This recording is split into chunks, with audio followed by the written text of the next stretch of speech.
A very very good afternoon to all my नादान परिंदों. कैसे हैं आप लोग? Good afternoon everyone. अगर ऑडियो वीडियो क्लियर है तो प्लीज जल्दी से मुझे एक यस या थम्स अप दे दीजिए, क्योंकि आज से हम एक नया चैप्टर स्टार्ट करने वाले हैं. आज से हम क्लास 12 स्टार्ट करने वाले हैं. बट पहले बता दो ऑडियो वीडियो सब क्लियर है, फिर कहानी को आगे बढ़ाएंगे. ग्रेट. तो मेरे सभी प्यारे नादान परिंदों, सबसे पहले हार्टीएस्ट कॉन्ग्रेचुलेशंस कि हमने 11th क्लास कंप्लीट कर ली. इस यकीन 2.0 के अंदर हमने 50% ज़ूलॉजी कंप्लीट कर दी है, जिसमें 9 चैप्टर्स हमने पढ़े हैं. Well done. 6 चैप्टर्स थे ह्यूमन फिजियोलॉजी के और 3 चैप्टर्स में structural organisation, animal kingdom, biomolecules, जिसके अंदर हमने ऑलरेडी फ्रॉग और कॉकरोच भी कंप्लीट कर लिया. यानी हमने 9 चैप्टर्स 11th के कंप्लीट कर लिए. अब हमारे पास 6 चैप्टर्स आते हैं क्लास 12th में, बट वहां से भी बचा हुआ 50% पेपर आता है. और आज हम क्लास 12th का पहला ज़ूलॉजी का चैप्टर शुरू कर रहे हैं, ह्यूमन रिप्रोडक्शन.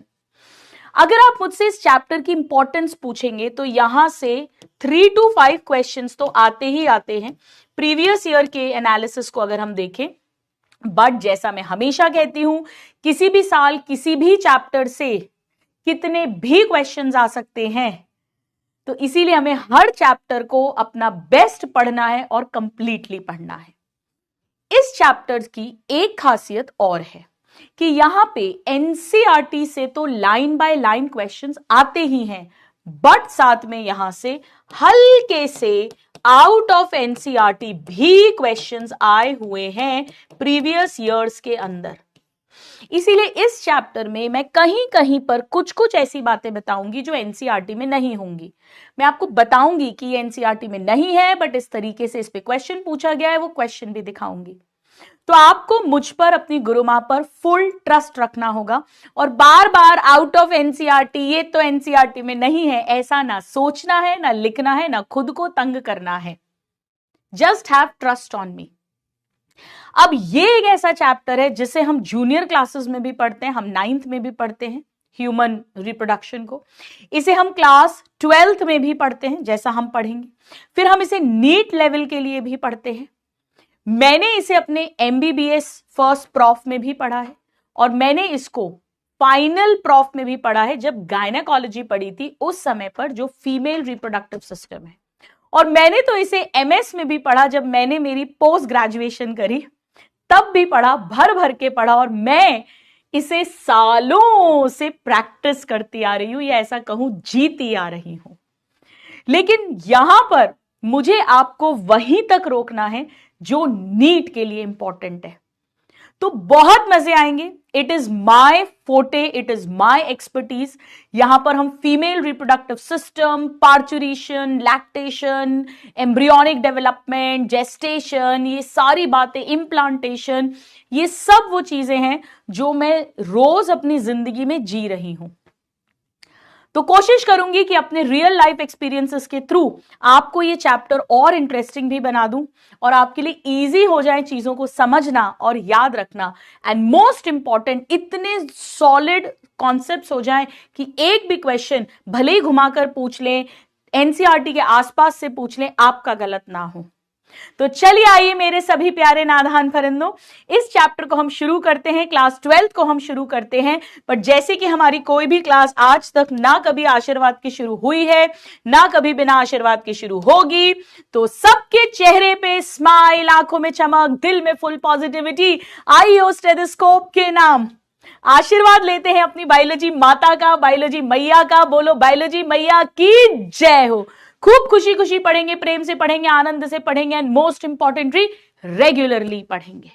मैं बहुत एक्साइटेड हूं एंड आई होप आप भी एक्साइटेड होगे. देखो गूज फ्लैश हो रहा है.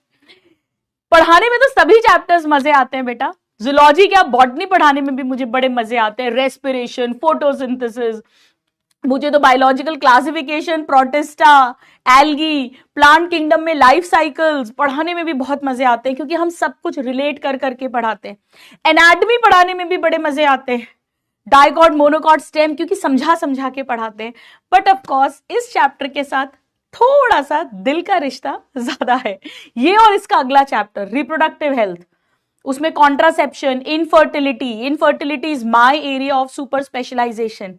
एमएस गायनेक के बाद अब मैं as a infertility super specialist ही वर्क करती हूँ।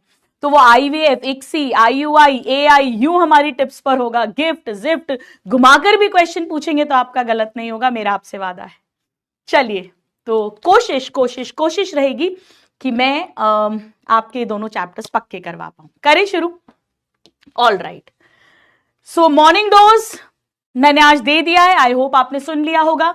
एमसीडी लिस्ट आप मुझे भेजते रहते हैं। आइए बेटा, प्यारी प्यारी हेडिंग डाल देते हैं, सुंदर सुंदर हेडिंग डाल देते हैं। Human reproduction, human reproduction.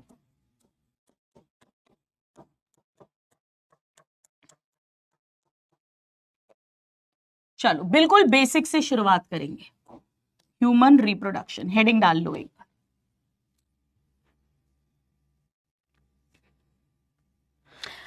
अब सबसे पहले रिप्रोडक्शन का मतलब क्या होता है? तो आप कहोगे मैम रिप्रोडक्शन का मतलब बच्चे पैदा होना, सीधी सी बात है ना? कुत्ते के, बिल्ली के, इंसान के, किसी के भी बच्चे पैदा हो रहे हैं तो मतलब उसमें रिप्रोडक्शन हो रहा है। हम ह्यूमन रिप्रोडक्शन की बात करेंगे। सबसे पहले ये सोचो कि ये बायोलॉजिकल प्रोसेस है, केमिकल प्रोसेस है, कैसा प्रोसेस है? बेटा ये लिविंग ऑर्गेनिजम्स इन्वॉल्व है। ह्यूमंस, हम लिविंग है तो ये एक बायोलॉजिकल प्रोसेस है।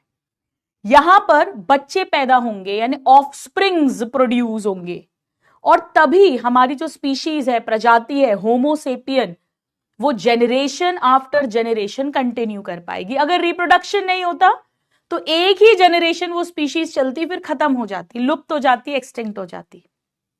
अच्छा, ऑफस्प्रिंग्स भी ऐसा नहीं है कि हाथी के बंदर पैदा हो गया या बंदर के कुत्ता पैदा हो गया या इंसान के बिल्ली पैदा हो गई, नहीं। ऑफस्प्रिंग्स ऑफ सेम काइंड, जिनका क्रोमोसोम नंबर सेम है, जो सेम स्पीशीज के हैं, वही पैदा होते हैं। क्या जबरदस्त बात है।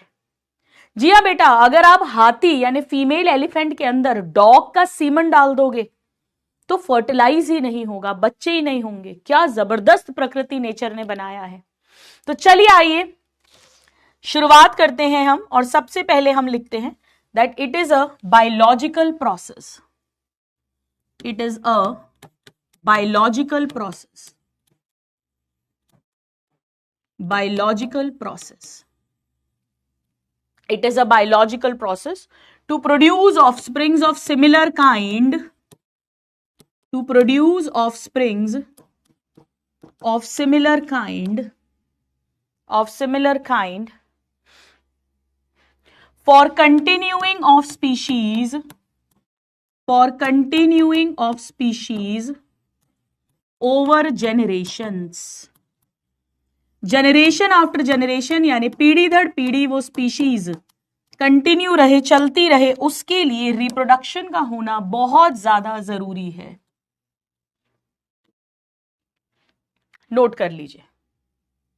अब हम लोग सेक्सुअली रिप्रोड्यूसिंग है कि एसेक्सुअली रिप्रोड्यूसिंग? सोचिए स्टूडेंट्स, मैंने आपको बताया था कि अगर हम एनिमल किंगडम की बात करें तो पॉरीफेरा और सिलेंट्रेटा, इनमें सेक्सुअल रिप्रोडक्शन भी होता है बट एसेक्सुअल रिप्रोडक्शन भी था। याद है, पॉरीफेरा में फ्रैगमेंटेशन था, हाइड्रा यानी सिलेंट्रेटा के अंदर बडिंग भी मिली थी हमें। लेकिन हम तो कॉर्डेटा में आते हैं, उसमें भी मैमेलिया क्लास में आते हैं, हमारे में तो ओनली सेक्सुअल होगा। टीनोफोरा में भी ओनली सेक्सुअल था, याद करो। इकाइनोडर्मेटा, हेमिकॉर्डेटा, ये सब मोस्टली सेक्सुअल थे। सेक्सुअल मतलब एक मेल गैमीट बनेगा, एक फीमेल गैमीट बनेगा, दोनों फ्यूज होंगे यानी फर्टिलाइजेशन होगा, मियोसिस होगा, वो। So we all are sexually reproducing organisms, sexually reproducing organism. बेटा हमारे अंदर ए सेक्सुअल रिप्रोडक्शन नहीं होता। ऐसा नहीं होता कि यहां एक छोटी सी आकांक्षा मैम बन जाए, एक और छोटी सी गुरु मां, बड कट करा, वो बाहर आ गई और फिर ग्रो करके बड़ी गुरु मां बन गई। नहीं, ऐसा नहीं होता। या गुरु मां के दो टुकड़े करो तो ये भी गुरु मां बन गई, ये भी गुरु मां बन गई। बाइनरी फिशन, हमारे में ऐसा नहीं होता बेटा। अब हम अंडा देते हैं या डायरेक्ट यंग वन को बर्थ देते हैं, ये सब पढ़ा चुकी हूं एनिमल किंगडम के अंदर। बेटा बर्ड्स हैं, रेप्टाइल्स हैं, ये फर्टिलाइज्ड एग प्रोड्यूस करते, अंडा। लेकिन हम मैमल्स ओवीपैरस मैमल्स भी थे दो, प्लैटिपस और इकिडना। कितना खुश हो रहे हैं, कितने स्माइली भेज रहे हो। यहां से छोटी सी गुरुमा, बीच से काटो गुरुमा, गुरुमा, एक गुरुमा की दो गुरुमा, फिर दो गुरुमा से चार गुरुमा, गुरुमा का प्रोडक्शन हो रहा है। नहीं yes, we give birth to directly young ones, यानी हम है विवीपैरस, हम है विवीपैरस। ये बातें आप ऑलरेडी जानते हैं, हम है विवीपैरस। कितने खुश हो रहे हो, देखो, give birth to young one. और सारी गुरुमा एक दूसरे की कार्बन कॉपी, सब एक दूसरे की कार्बन कॉपी है, ऐसा नहीं होता। चलो नाउ, ये जितने भी रिप्रोडक्टिव इवेंट्स हैं, घटनाएं हैं, यानी मेल गैमीट फीमेल गैमीट बनना, ये सब अकर्स। स्टूडेंट्स, आप सब जानते हैं जब एक बच्चा पैदा होता है, पहले चाइल्डहुड होता है, बचपन, उसमें उसकी ग्रोथ हो रही है, फिजिकल ग्रोथ हो रही है, मेंटल ग्रोथ हो रही है, सेक्सुअल ग्रोथ हो रही है, लेकिन अभी वो रिप्रोड्यूस नहीं कर सकता। फिर प्यूबर्टी आती है, 12-13 साल की एज के अराउंड प्यूबर्टी। प्यूबर्टी जब हमारे में सेक्स हार्मोन्स बनने लगते हैं, मैं सिखाऊंगी धीरे धीरे आगे। मेल्स में एंड्रोजन यानी टेस्टोस्टेरोन, फीमेल में ईस्ट्रोजन, प्रोजेस्टेरोन, सेक्स हार्मोन्स बनते हैं। लड़कों में दाढ़ी मूंछ आना शुरू हो जाएगी, आवाज भारी होना शुरू हो जाएगी, ब्रॉड शोल्डर्स होंगे, चेस्ट पे हेयर आएंगे। फीमेल्स के अंदर प्यूबिक में हेयर आएंगे, आवाज तीखी, शार्प, पतली हो जाएगी, ब्रेस्ट डेवलपमेंट होने लगेगा। ऐसे कैरेक्टर्स आएंगे सेक्स हार्मोन्स के कारण, तब हमारे गैमीट्स बनेंगे और तब जाकर प्रेगनेंसी हो सकती है, यानी दे अकर आफ्टर प्यूबर्टी। हालांकि बेटा हम पढ़ेंगे कि फीमेल्स के अंदर जो फीमेल गैमीट यानी ओवम का फॉर्मेशन है, oogenesis, वो तभी स्टार्ट हो जाता है जब वो बच्ची अपने मां के यूट्रस के अंदर थी। बट अल्टीमेटली फाइनली जो गैमीट बनेगा वो प्यूबर्टी के बाद ही बनता है, इसीलिए ऐसा लिख देते हैं। ठीक है, अब स्टूडेंट्स आप चाहें तो यहीं से शुरू कर लो, अगर आपके पेज बचा है वेस्ट मत करना। मैं न्यू पेज पे ले रही हूं, हम इवेंट्स फ्लो चार्ट के फॉर्म में बनाएंगे। आपका पेज बचा है तो यहीं से शुरू कर देना और आगे एरो बना के कंटिन्यू कर लीजिएगा। चलिए, तो अब हम लिखते हैं कि आखिर इस रिप्रोडक्शन में क्या क्या घटनाएं घटती हैं, इवेंट्स इन रिप्रोडक्शन।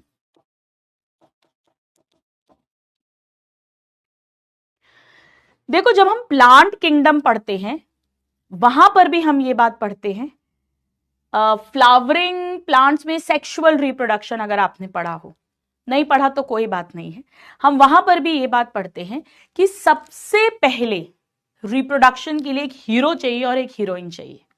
हीरो मतलब मेल गैमीट और हीरोइन मतलब फीमेल गैमीट। तो सबसे पहले हीरो हीरोइन बनने चाहिए, यानी formation of male and female gamete होना चाहिए। फिर हीरो हीरोइन का प्रपोजल आएगा एक दूसरे के पास। ऐसा थोड़ी है सीधे जाके मंडप में बैठ गए, या तो लड़का लड़की को प्रपोज करेगा, या लड़की भी कर सकती है भाई लड़के को प्रपोज, कोई दिक्कत नहीं है, कोई प्रॉब्लम नहीं है। ऐसा थोड़ी ना लड़की इंतजार करती रहे, पता पड़ा लड़के ने प्रपोज ही नहीं करा, शादी कहीं और हो गई। नहीं, अगर आपको लड़का अच्छा लग रहा है, सही लग रहा है आपके लिए, तो आप एक बार चांस जरूर लो। तो लड़का लड़की के पास आएगा, यानी गैमीट का ट्रांसफर। जैसे हम कहते हैं ना कि सीमन वेजाइना में डिपॉजिट होगा, मैं सिखाऊंगी सीमन के अंदर स्पर्म है। राजकुमार जो है, हीरो जो है, मेल गैमीट जो है वो स्पर्म है, वो सीमन के अंदर है। तो सीमन वेजाइना के इनसाइड जाएगा, उसमें स्पर्म है ताकि वो अपनी हीरोइन ओवम के पास पहुंच सके, और फिर जाकर होगी शादी, यानी फर्टिलाइजेशन। तो पहली घटना जो घटती है, चाहे प्लांट्स हो चाहे एनिमल्स हो, उनमें होगा गैमीट फॉर्मेशन, यानी गैमीटोजेनेसिस। गैमीटोजेनेसिस नाम से ही समझ आ रहा है, गैमीट का जेनेसिस यानी गैमीट का फॉर्मेशन। हमेशा पेड़ों में भी ऐसे ही होता है बेटा, जानवरों में भी ऐसे ही होता है। So this is formation of male and female gametes and female gametes. ठीक है, चलो। हाँ, मुझे पता था जरूर पूछोगे, मैम आपने पहले बोला था सर को कि सर ने आपको पहले बोला था। चलो नेक्स्ट स्टेप। तो ये हो गए हीरो हीरोइन का बनना। अब सीमन पहुंचेगा वेजाइना में, semen inside vagina, semen inside vagina यानी insemination, insemination, semen inside vagina यानी insemination, insemination. So transfer of semen, transfer of semen, और सीमन के अंदर क्या है बेटा, बेसिकली हमें क्या पहुंचाने थे, sperms into female genital tract, vagina, फिर सर्विक्स, यूट्रस, आगे आगे जाएगा। नाउ अब इसके बाद में ये दोनों घटनाएं फर्टिलाइजेशन के पहले हुई हैं, तो इन्हें कहेंगे प्री फर्टिलाइजेशन इवेंट्स। बेटा प्लांट्स में भी ऐसे ही होता है, पहले मेल गैमीट बनता है, अगर आप लोगों को आइडिया हो थोड़ा बहुत।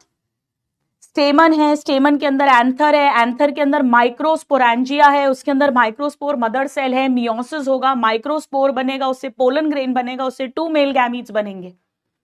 और फीमेल के अंदर ओवरी है, ओवरी के अंदर ओव्यूल है, ओव्यूल के अंदर एक न्यूसिडस का सेल मेगास्पोर मदर सेल बनेगा, जिससे एक फंक्शनल मेगास्पोर बनेगा बाय मियोसिस, और उससे पूरा एम्ब्रियो सैक बनेगा, 7 सेल्ड 8 न्यूक्लिएटेड, और उसके अंदर फीमेल गैमीट एग बनेगा। और फिर पॉलिनेशन होगा, और पोलन ट्यूब के through male gamete female gamete तक पहुंचाएंगे। तो गैमिटोजेनेसिस और गैमीट का ट्रांसफर, ये प्री फर्टिलाइजेशन है। हमारे में गैमिटोजेनेसिस और गैमीट के ट्रांसफर को इनसेमिनेशन प्रोसेस स्पेशल नाम दे देते हैं, ठीक है। अब इसके बाद होगी शादी यानी फर्टिलाइजेशन, या इसे हम सिनगैमी भी कहते हैं। सिन मतलब फ्यूजन होना, गैमो मतलब शादी होना। अगर आपको याद हो बेटा, एंजियोस्पर्म्स में डबल फर्टिलाइजेशन होता है, 2 हीरो 2 मेल गैमीट पहुंचते हैं, एक की शादी ओवम से होती है तो जाइगोट एम्ब्रियो अगली जनरेशन का पेड़ बनता है, और दूसरा गैमीट जो है, मेल गैमीट जो है, वो सेकेंडरी न्यूक्लियस के साथ फ्यूज करता है तो ट्रिप्लॉइड प्राइमरी एंडोस्पर्म सेल बनता है, जिससे न्यूट्रिटिव टिश्यू एंडोस्पर्म बनती है। याद आ रहा है? हमारे में ऐसा नहीं होता, हमारे में एक मेल गैमीट एक फीमेल गैमीट, फर्टिलाइजेशन होगा, शादी हो जाएगी। So fusion of male and female gamete, fusion of male and female gamete. बेटा जैसे ही शादी हो जाती है ना, तो मान लो ये राहुल है और ये अंजलि है, तो अब ये मान लो राहुल शर्मा है और ये अंजलि वर्मा है, तो ये इनका अपना अपना अस्तित्व नहीं रह जाता। शादी का मतलब है वो एक हो गए हैं, अब वो मिस्टर एंड मिसेस शर्मा हो गए हैं। आजकल तो वाइफ अपना सरनेम भी आगे जोड़ती है, पर वो एक हो गए हैं। अब वो अपनी अपनी नहीं चला सकते हैं, अब उन्हें मिलकर काम करना है। तो अब ये 2 सेल नहीं रह गए हैं बेटा, अब ये बन गया है एक सिंगल सेल, जिसे जाइगोट कहते हैं। प्लांट्स में भी एनिमल्स में भी फ्यूजन होके बन जाएगा जाइगोट, सिंगल सेल जाइगोट, ठीक है। चलो नागराज बेटा पढ़ाने तो दो, ट्विन्स कैसे होते हैं बताऊंगी। चलो अब क्या होता है बेटा, अब क्या होता है, अभी एक सिंगल सेल बना है जाइगोट। एक एक स्टेप अपन भर भर के डिटेल में पढ़ेंगे, फिक्र मत करो, अभी तो खाली भूमिका जम रही है, अभी तो ट्रेलर है, पिक्चर अभी बाकी है मेरे दोस्त।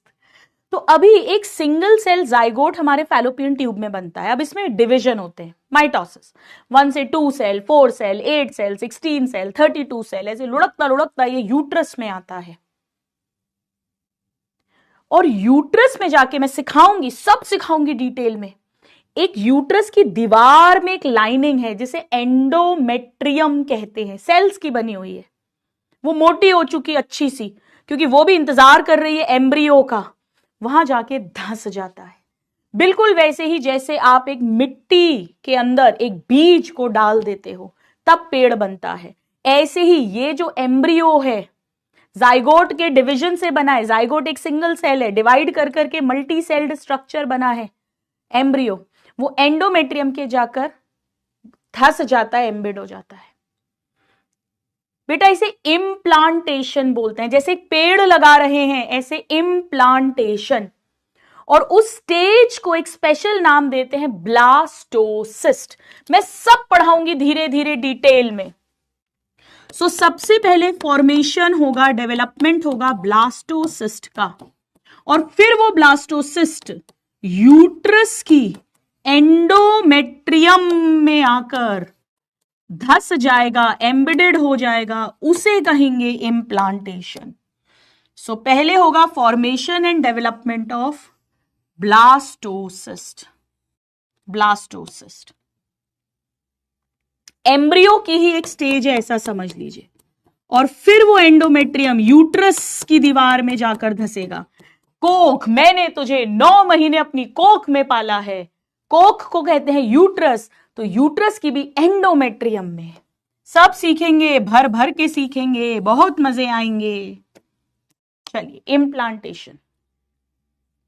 So this is attachment of blastocyst, attachment of blastocyst into uterine wall, particularly endometrium layer होती है। So attachment into uterine wall। तो सबसे पहले मेल फीमेल गैमीट फॉर्म हुए, मेल गैमीट सीमन में है, उसे वेजाइना में पहुंचाया, cervix, uterus, fallopian tube cross करके हीरोइन के पास पहुंचा, शादी यानी फर्टिलाइजेशन, सिनगैमी हुई, जाइगोट बना। उसके बाद ब्लास्टोसिस्ट फॉर्म हुआ, यूट्रस में आया और अटैच हो गया यूट्राइन वॉल में। अब इसके बाद बेटा इस एम्ब्रियो का डेवलपमेंट होगा। 9 महीने 7 दिन लगेंगे। मैं ये कैलकुलेशन भी सिखाऊंगी। एमबीबीएस में जब आप पहली बार गायनेक वार्ड की पोस्टिंग में जाएंगे तो पहली चीज आपको जो सिखाई जाती है वो डिलीवरी की डेट कैलकुलेट करना सिखाई जाती है। उसे हम लोग बोलते हैं EDD, expected date of delivery. आपको पेशेंट से पूछना होता है उसका लास्ट पीरियड कब आया है। उस लास्ट पीरियड में भी ज्यादातर लेडीज वो डेट बताती है जब पीरियड खत्म हुआ था। 1 जनवरी से 5 जनवरी तक अगर पीरियड आया है, आप उसको पूछोगे आपका पीरियड्स कब आए थे, तो वो 5 जनवरी बोलती है। तो आपको स्पेसिफाई करके पूछना पड़ेगा कि नहीं, पीरियड स्टार्ट किस तारीख से हुए थे। वो बोलेगी 1 जनवरी। तो वहां से 9 महीने 7 दिन जोड़ते हैं जो डेट ऑफ डिलीवरी निकलती है, जिसे ड्यू डेट बोलते हैं। मैं सब सिखाऊंगी, ऐसा क्यों, ऐसा कैसे, हम सब कैलकुलेशन सीखेंगे। तो 9 महीने 7 दिन तक पूरी ग्रोथ होगी, सारे टिश्यूज बनेंगे, ऑर्गन्स बनेंगे, ऑर्गन सिस्टम बनेगा, पूरा फीटस ग्रो करेगा। इसे कहते हैं gestation period. Gestation period,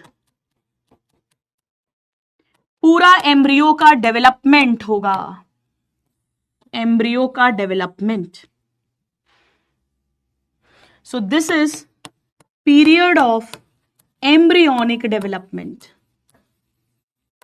embryonic development हम ह्यूमंस के अंदर ये होता है बेटा 9 महीने 7 दिन, 9 months 7 days।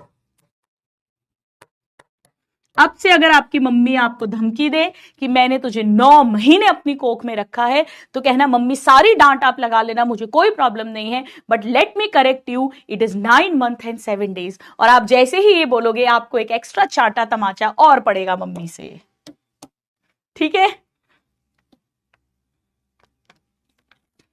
नाउ अब जब पूरे 9 महीने 7 दिन हो जाएंगे, जब पूरा एम्ब्रियो अच्छे से डेवलप हो गया, सारे ऑर्गन सिस्टम सब कुछ बन गया, अब आइए, तैयार हो जाइए इस जालिम या खूबसूरत संसार में आने के लिए। जी हां, अब होगी डिलीवरी। डिलीवरी नॉर्मल हो सकती है, वेजाइना के थ्रू, पेट काट के हो सकते हैं, जिसे सिजेरियन सेक्शन बोलते हैं, जो हम लोग रूटीन में करते हैं, बट इस दुनिया में आना पड़ेगा। अंदर ही थोड़ी ना रह सकते हो, मदर के यूट्रस के अंदर ही जिंदगी भर रहूंगा, नहीं, तभी तो फिर स्कूल जाओगे, फिर बायो लोगे, अगर तो फिर नीट की तैयारी करोगे, फिर गुरु माँ के पास आओगे, फिर ह्यूमन रिप्रोडक्शन चैप्टर पढ़ोगे, यानी अगला स्टेप होगा पार्चुरेशन। डिलीवरी को ही कहते हैं बेटा पार्चुरेशन। डिलीवरी का टेक्निकल वर्ड है ये parturition. So it is delivery of fetus या चाइल्ड बर्थ कह दो, सिंपल लैंग्वेज में बच्चे का जन्म होना, चाइल्ड बर्थ।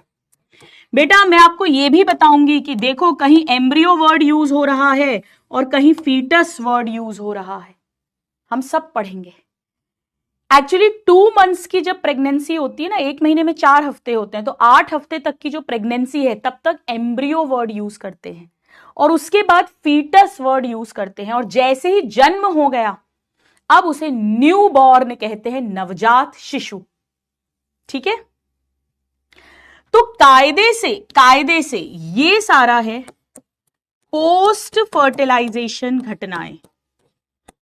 जैसे ही जाइगोट बना बेटा, जैसे ही फर्टिलाइजेशन हुआ जाइगोट बना, ये सब है। तो ये था प्री फर्टिलाइजेशन, ये है फर्टिलाइजेशन और ये है पोस्ट फर्टिलाइजेशन। कायदे से ये चैप्टर यहां खत्म हो जाना चाहिए, पर ये चैप्टर यहां खत्म नहीं होता, क्योंकि एक स्टेप और है इसके आगे जो अब मैं लिखने वाली हूं। एक स्टेप और है, और वो है ब्रेस्ट फीडिंग, दूध पिलाना यानी लैक्टेशन। मैंने तुझे अपना दूध पिलाया है, दूध का कर्ज जैसी मूवीज भी आई हैं। मां के दूध का कर्ज कोई नहीं उतार सकता, बस यही ब्रेस्ट फीडिंग की हम बात कर रहे हैं। ये भी इस चैप्टर का ही पार्ट है, ह्यूमन रिप्रोडक्शन का ही पार्ट है, ये भी पोस्ट फर्टिलाइजेशन घटना के अंदर ही माना जाता है। जो न्यू बॉर्न है उसको नरिशमेंट दिया जाएगा, क्योंकि हम मैमल्स हैं, मैमल्स के पास मैमरी ग्लैंड्स है जहां पर मिल्क बनता है। इनफैक्ट बेटा 6 मंथ्स तक exclusive breast feeding doctor suggest करते हैं। जितनी जल्दी आप मदर का मिल्क देंगे उसमें एंटीबॉडीज होती हैं, IgA टाइप की मैं सिखाऊंगी, इम्यूनिटी डेवलप होती है, बच्चा बीमार नहीं पड़ता, बहुत nutritious and very easy to digest mother's milk. So basically breast feeding की बात हो रही है, नरिशमेंट टू द चाइल्ड। अब इस हर स्टेप को हम डिटेल में पढ़ेंगे, सीक्वेंस वाइज, धीरे धीरे धीरे धीरे कहानी आगे बढ़ाते हुए। उसके पहले मैं एक हल्की सी बात और लिखती हूं, क्योंकि ये हमारी एनसीईआरटी में सीक्वेंस में दी हुई है, फिर हम कहानी बढ़ाएंगे आगे। बेटा गैमेटोजेनेसिस का मतलब मैंने अभी अभी आपको बताया था, गैमीट का फॉर्मेशन। मेल्स और फीमेल्स में बेटा मेल्स में स्पर्म नाम देते हैं मेल गैमीट को, तो स्पर्म फॉर्मेशन को कहेंगे स्पर्मेटोजेनेसिस, और फीमेल में कहते हैं oogenesis।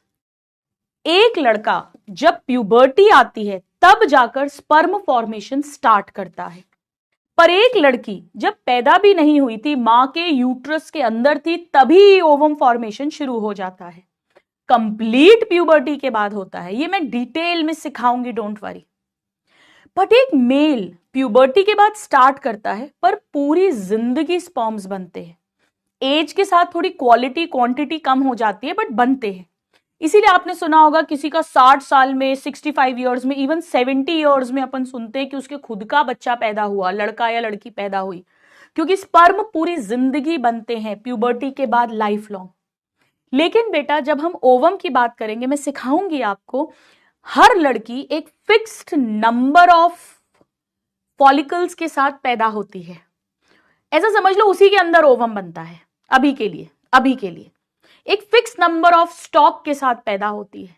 जिस दिन वो स्टॉक खत्म हो जाएगा, 45-50 ईयर्स के आसपास, किसी का 52 ईयर्स, 48 ईयर्स, उस दिन हम कहते हैं उसे मीनोपॉज आ गया, उसके पीरियड्स बंद हो जाते हैं। अब बेटा उसके खुद के एग से बच्चे नहीं हो सकते। तो जो आप सुनते हो ना 60 साल में, 62 ईयर्स में, 65 ईयर्स में किसी के बेटा या बेटी पैदा हुआ है IVF से, टेस्ट ट्यूब बेबी से, हम लोग कॉमनली ये सब चीजें होती है, हम जहां पे जिस फील्ड में वर्क करती हूं मैं, वो डोनर एग होता है। वो किसी यंग लेडी का एग लेते हैं, हस्बैंड का सीमन या स्पर्म लेते हैं और उससे जाइगोट एम्ब्रियो बनाते हैं। मीनोपॉज होने के बाद दुनिया में कोई तरीका नहीं है कि उस लेडी का जेनेटिकली खुद का बच्चा हो सके, राइट? चलिए, सो यहां पे हम कहते हैं स्पर्मेटोजेनेसिस। मैं सब पढ़ाऊंगी धीरे धीरे धीरे धीरे धीरे। So this is formation of sperms, spermatogenesis. ये स्टार्ट ही होगा after puberty. Starts after puberty, लेकिन पूरी जिंदगी कंटिन्यू रहता है, continues even in old age, continues even in old age, even in old age. So old age में भी continue है, आफ्टर प्यूबर्टी स्टार्ट होगा, कहते हैं इसे स्पर्मेटोजेनेसिस, यहां पर इसे कहते हैं oogenesis, oogenesis, formation of ovum, female gamete. बेटा ओवम और एग में भी डिफरेंस है, आपको सब सिखाऊंगी मैं धीरे धीरे, हम सब पढ़ेंगे।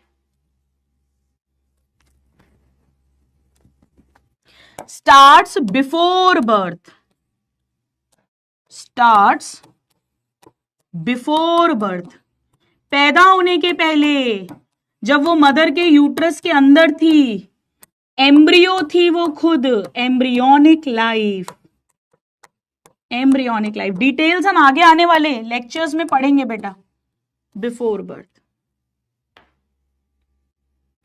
और ये स्टॉप हो जाता है, स्टॉप्स या सीजेस, रुक जाता है, ceases around 50 years of age. बेटा अराउंड लिखा है, किसी में 42 इयर्स में, किसी में 44 इयर्स में, किसी में 47 इयर्स में, किसी में 52 53 इयर्स की एज तक भी हो सकता है। और इसे कहते हैं कॉल्ड, तब हम कहते हैं उस लेडी के मीनोपॉज आ गया, एक्चुअली पॉज नहीं है बेटा, स्टॉप हो गया, परमानेंटली स्टॉप हो गया है। तो मीनोपॉज आ जाता है जब ये स्टॉप हो जाएगा around 50 years of age. Note कर लो तो जरा डन डनाडन डन कर देना। बिस्वजीत लेट हो गए, गुड आफ्टरनून मैम, इतना लेट क्यों आ रहा है बेटा? हाँ गौतम बिल्कुल सही कह रहे हो आप, फॉलिकल्स का नंबर, लेकिन अभी मैं नहीं बोलूंगी, नहीं तो बाकी बच्चे कंफ्यूज हो जाएंगे।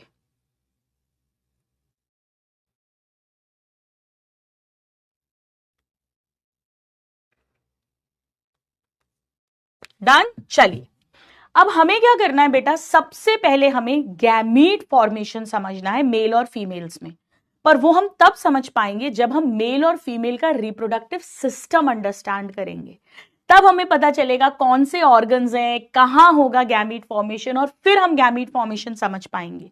तो हम स्टार्ट करेंगे मेल रिप्रोडक्टिव सिस्टम से, और फिर हम फीमेल रिप्रोडक्टिव सिस्टम पढ़ेंगे, और फिर हम जाकर इन दोनों में गैमीट का फॉर्मेशन, गैमेटोजेनेसिस अंडरस्टैंड करेंगे, राइट? तो प्लीज हेडिंग डालिएगा male reproductive system. 3D diagrams भी दिखाऊंगी बेटा, पर पहले एक बार समझो फिर दिखाऊंगी। मेल रिप्रोडक्टिव सिस्टम, आपके दिमाग में पूरी इमेज छाप दूंगी, ये मेरा वादा है आपसे। अब एक बात समझो, देखो यहां डायफ्राम होता है, मैंने ब्रीदिंग चैप्टर में पढ़ाया था, ये थोरैसिक कैविटी है जहां पे हमारे दोनों लंग्स और हार्ट है। इसके नीचे एब्डोमिनल कैविटी है जिसमें हमारा liver, stomach, small intestine, large intestine, पीछे की तरफ किडनीज, वहां से यूरेटर निकल रहे हैं, वो सब है। और जो दोनों थाइस के बीच का एरिया है दैट इज पेल्विक रीजन। तो बेटा मेल्स में एब्डोमिनल कैविटी के बाहर स्क्रोटम है, स्क्रोटम, उसमें टेस्टिस हैं, ठीक है, एपिडिडाइमस टेस्टिस में पढ़ाऊंगी। पर काफी सारे ऑर्गन्स जो हैं रिप्रोडक्शन में जो हेल्प करेंगे वो पेल्विक रीजन के अंदर हैं। तो मेल रिप्रोडक्टिव सिस्टम को हम कह सकते हैं इन पेल्विक रीजन। सेम फीमेल के अंदर भी होता है बेटा, फीमेल के अंदर भी ओवरीज, फैलोपियन ट्यूब, यूट्रस, ये सब पेल्विक रीजन में है, मतलब लोअर एब्डोमेन मान लो आप, तो पेल्विक रीजन में, इन पेल्विक रीजन। अब बेटा चाहे मेल रिप्रोडक्टिव सिस्टम हो चाहे फीमेल रिप्रोडक्टिव सिस्टम हो, दोनों में ही एक होगा प्राइमरी सेक्स ऑर्गन। प्राइमरी मतलब ये वो ऑर्गन है जिसके अंदर नंबर 1 गैमीट फॉर्म होगा और नंबर 2 सेक्स हार्मोन्स फॉर्म होंगे। मेल्स में मेल गैमीट और मेल सेक्स हार्मोन टेस्टिस के अंदर बनते हैं, तो वो प्राइमरी सेक्स ऑर्गन है। और फीमेल के अंदर ये काम ओवरी में होता है, तो ओवरीज प्राइमरी सेक्स ऑर्गन है। बट उसके अलावा भी और ऑर्गन्स होंगे जहां गैमीट नहीं बन रहा, सेक्स ऑर्गन्स नहीं बन रहे, but they are helping in reproduction, तो उन्हें कह देंगे सेकेंडरी सेक्स ऑर्गन्स। तो चाहे मेल हो चाहे फीमेल हो, मैं दोनों के अंदर ही प्राइमरी सेक्स ऑर्गन और सेकेंडरी सेक्स ऑर्गन ऐसी हेडिंग लिखूंगी, ठीक है ना, फीमेल में भी लिखूंगी आगे जब पढ़ाऊंगी. So male sex organ, primary and secondary sex organ. Secondary sex organs. Primary sex organ के अंदर गैमीट फॉर्म होगा. हम मेल की बात कर रहे हैं तो मेल गैमीट फॉर्मेशन होगा. और सेक्स हार्मोन्स बनेंगे, हम मेल की बात कर रहे हैं तो मेल सेक्स हार्मोन्स बनेंगे. फीमेल्स में फीमेल वाला हो जाएगा. बेटा इन्हीं को गोनैड्स कहते हैं. याद है, ये मेन सेक्स ऑर्गन है, इन्हें गोनैड्स कहते हैं. केमिकल कोऑर्डिनेशन चैप्टर में पढ़ाया था. मेल्स के अंदर ये होता है टेस्टिस. मेरी बात ध्यान से सुनना बेटा, एनसीईआरटी में दिया है. टेस्टिस टोटल 2 होते हैं, हमें पता है. एक टेस्टिस की अगर आप बात करोगे सिंगुलर, एक वचन, तो आई आता है. पर अगर आप दोनों की बात करोगे बहुवचन, तो उसकी स्पेलिंग में ई आता है. ई एनसीईआरटी में दिया है बेटा. मैं पता है कैसे याद करती हूं. देखो ये I1 जैसा दिख रहा है ना, I1 जैसा दिख रहा है, तो एक टेस्टिस की स्पेलिंग में आई आता है. अगर बहुत टफ पेपर बनाएंगे ना और ये बना देंगे, अच्छे अच्छे बच्चे गड़बड़ कर जाएंगे. चलिए, कितने स्टूडेंट्स हैं जिन्हें ये बात याद नहीं थी, जरा बताओ. ये सारे हेल्प इन रिप्रोडक्शन है. ये मेल गैमीट फॉर्म नहीं करेंगे, मेल सेक्स हार्मोन्स फॉर्म नहीं करेंगे, बट हेल्प करेंगे रिप्रोडक्शन में. कैसे, वो हम सब धीरे धीरे देखेंगे. हाँ, 7 करोड़ का क्वेश्चन है ये. चलिए, अब बेटा सेकेंडरी सेक्स ऑर्गन्स के अंदर चाहे मेल्स हो चाहे फीमेल्स हो, कुछ ऑर्गन्स ऐसे हैं जो बाहर आंखों से दिखाई देते हैं. जैसे मेल्स के अंदर हम जानते हैं स्क्रोटम हमें दिखता है बाहर से और पेनिस दिखता है. फीमेल्स के अंदर मैं आगे जब फीमेल्स वाला पढ़ाऊंगी तो बताऊंगी आपको. तो 2A हो गया एक्सटर्नल, बाहर से दिखने वाले जेनिटीलिया. जेनिटीलिया मतलब जिनाइटल. जिनाइटल वर्ड किसके लिए यूज करते हैं? रिप्रोडक्शन के लिए. तो एक्सटर्नल जेनिटीलिया, इसके अंदर पेनिस आएगा और स्क्रोटम आएगा. हम दोनों को ही अभी पढ़ेंगे, धीरे धीरे करके हम सब पढ़ेंगे. And scrotum, penis and scrotum.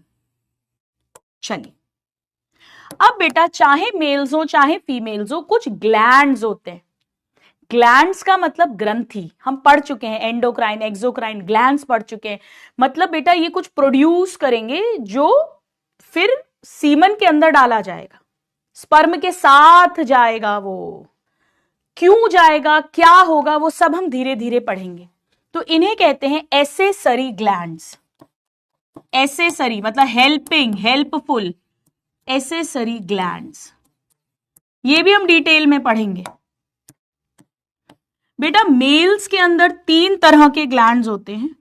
एक होता है सेमिनल वसाइकल, ये 2 होते हैं, टोटल 2 इन नंबर, 1 पेयर. दूसरा होता है प्रोस्टेट, ये एक ही होता है बेटा, सिंगल. और तीसरा होता है बल्बो यूरेथ्रल, या इसी को काउपर्स ग्लैंड भी कहते हैं. काउपर्स ग्लैंड, ये भी 2 होते हैं, यानी 1 पेयर. इनके क्या क्या काम है वो हम थोड़ी थोड़ी देर में धीरे धीरे सीखेंगे. सब धीरे धीरे सीखेंगे. फीमेल्स के अंदर मैं बताऊंगी बार्थोलिन ग्लैंड होता है, मैमरी ग्लैंड होता है जो मिल्क बनाता है, यानी ब्रेस्ट. अब तीसरा होता है बेटा कुछ डक्ट्स. Ducts, accessory ducts. एक बार नाम लिख लो, अभी मैं पढ़ाऊंगी तब समझ में आएगा. अभी एक बार नाम लिख लो ताकि खिचड़ी नहीं पके. एक बार लिखो, rete testis, vasa efferentia, epididymis, vasa deferens या वासा डिफरेंशिया, एक ही बात है. Then ejaculatory duct, then urethra. एक बार लिख लो बेटा, एक बार लिख लो, यूरेथ्रा।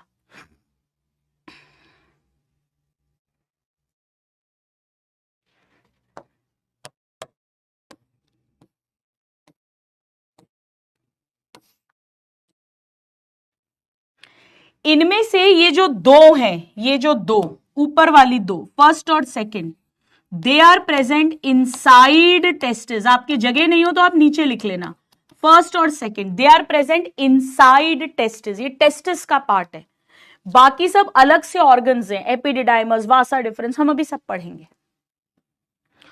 तो मेल रिप्रोडक्टिव सिस्टम में जो प्राइमरी सेक्स ऑर्गन है, जहां पर मेल गैमीट बनेगा, जहां पर मेल सेक्स हॉर्मोन्स बनेंगे, वो है टेस्टिस। और सेकेंडरी सेक्स ऑर्गन में बाहर से दिखेंगे स्क्रोटम, पेनिस, ग्लैंड्स होंगे seminal vesicle 2, prostate 1 and bulbourethral या काउपर्स 2, और कुछ डक्स होंगे। यहां तक लिख लिया?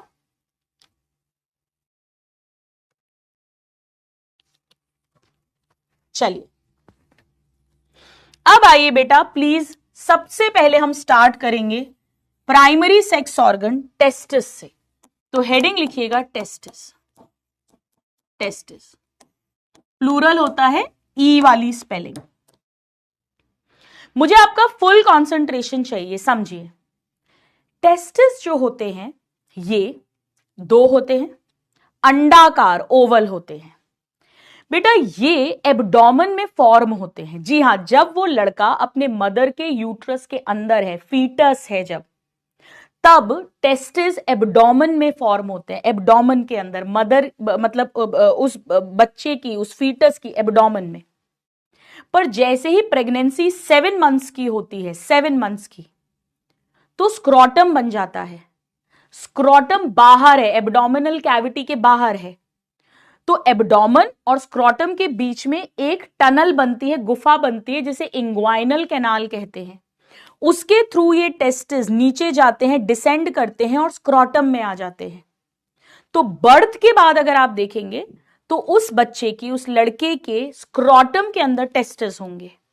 यानी सपोज करो अगर ये इंग्वाइनल कैनाल है और ये स्क्रोटम है पूरा, तो यहां आपको टेस्टिस मिलेंगे, 2 टेस्टिस मिलेंगे बेटा। एक्चुअली स्क्रोटम तो एक है, पर उसके अंदर 2 पार्ट्स हो जाते हैं, स्क्रोटल सैक्स कह देते हैं, और दोनों में एक एक टेस्टिस आ जाएगा। ठीक है, सो ये तो टेस्टिस है इनसाइड स्क्रोटम, छोटा सा डायग्राम बना लो। और ये बेटा पूरा टोटल स्क्रोटम है, और हर स्क्रोटम के अंदर 2 पार्ट्स हैं, यानी 2 स्क्रोटल सैक्स हैं। ये इंग्वाइनल कैनाल है, इसी के थ्रू टेस्टिस स्क्रोटम में डिसेंड करे हैं, नीचे आए हैं बेटा। अब तो डिटेल नहीं पढ़ाते हैं। इस स्क्रोटम पर स्किन होगी और यहां पर हेयर्स भी होंगे।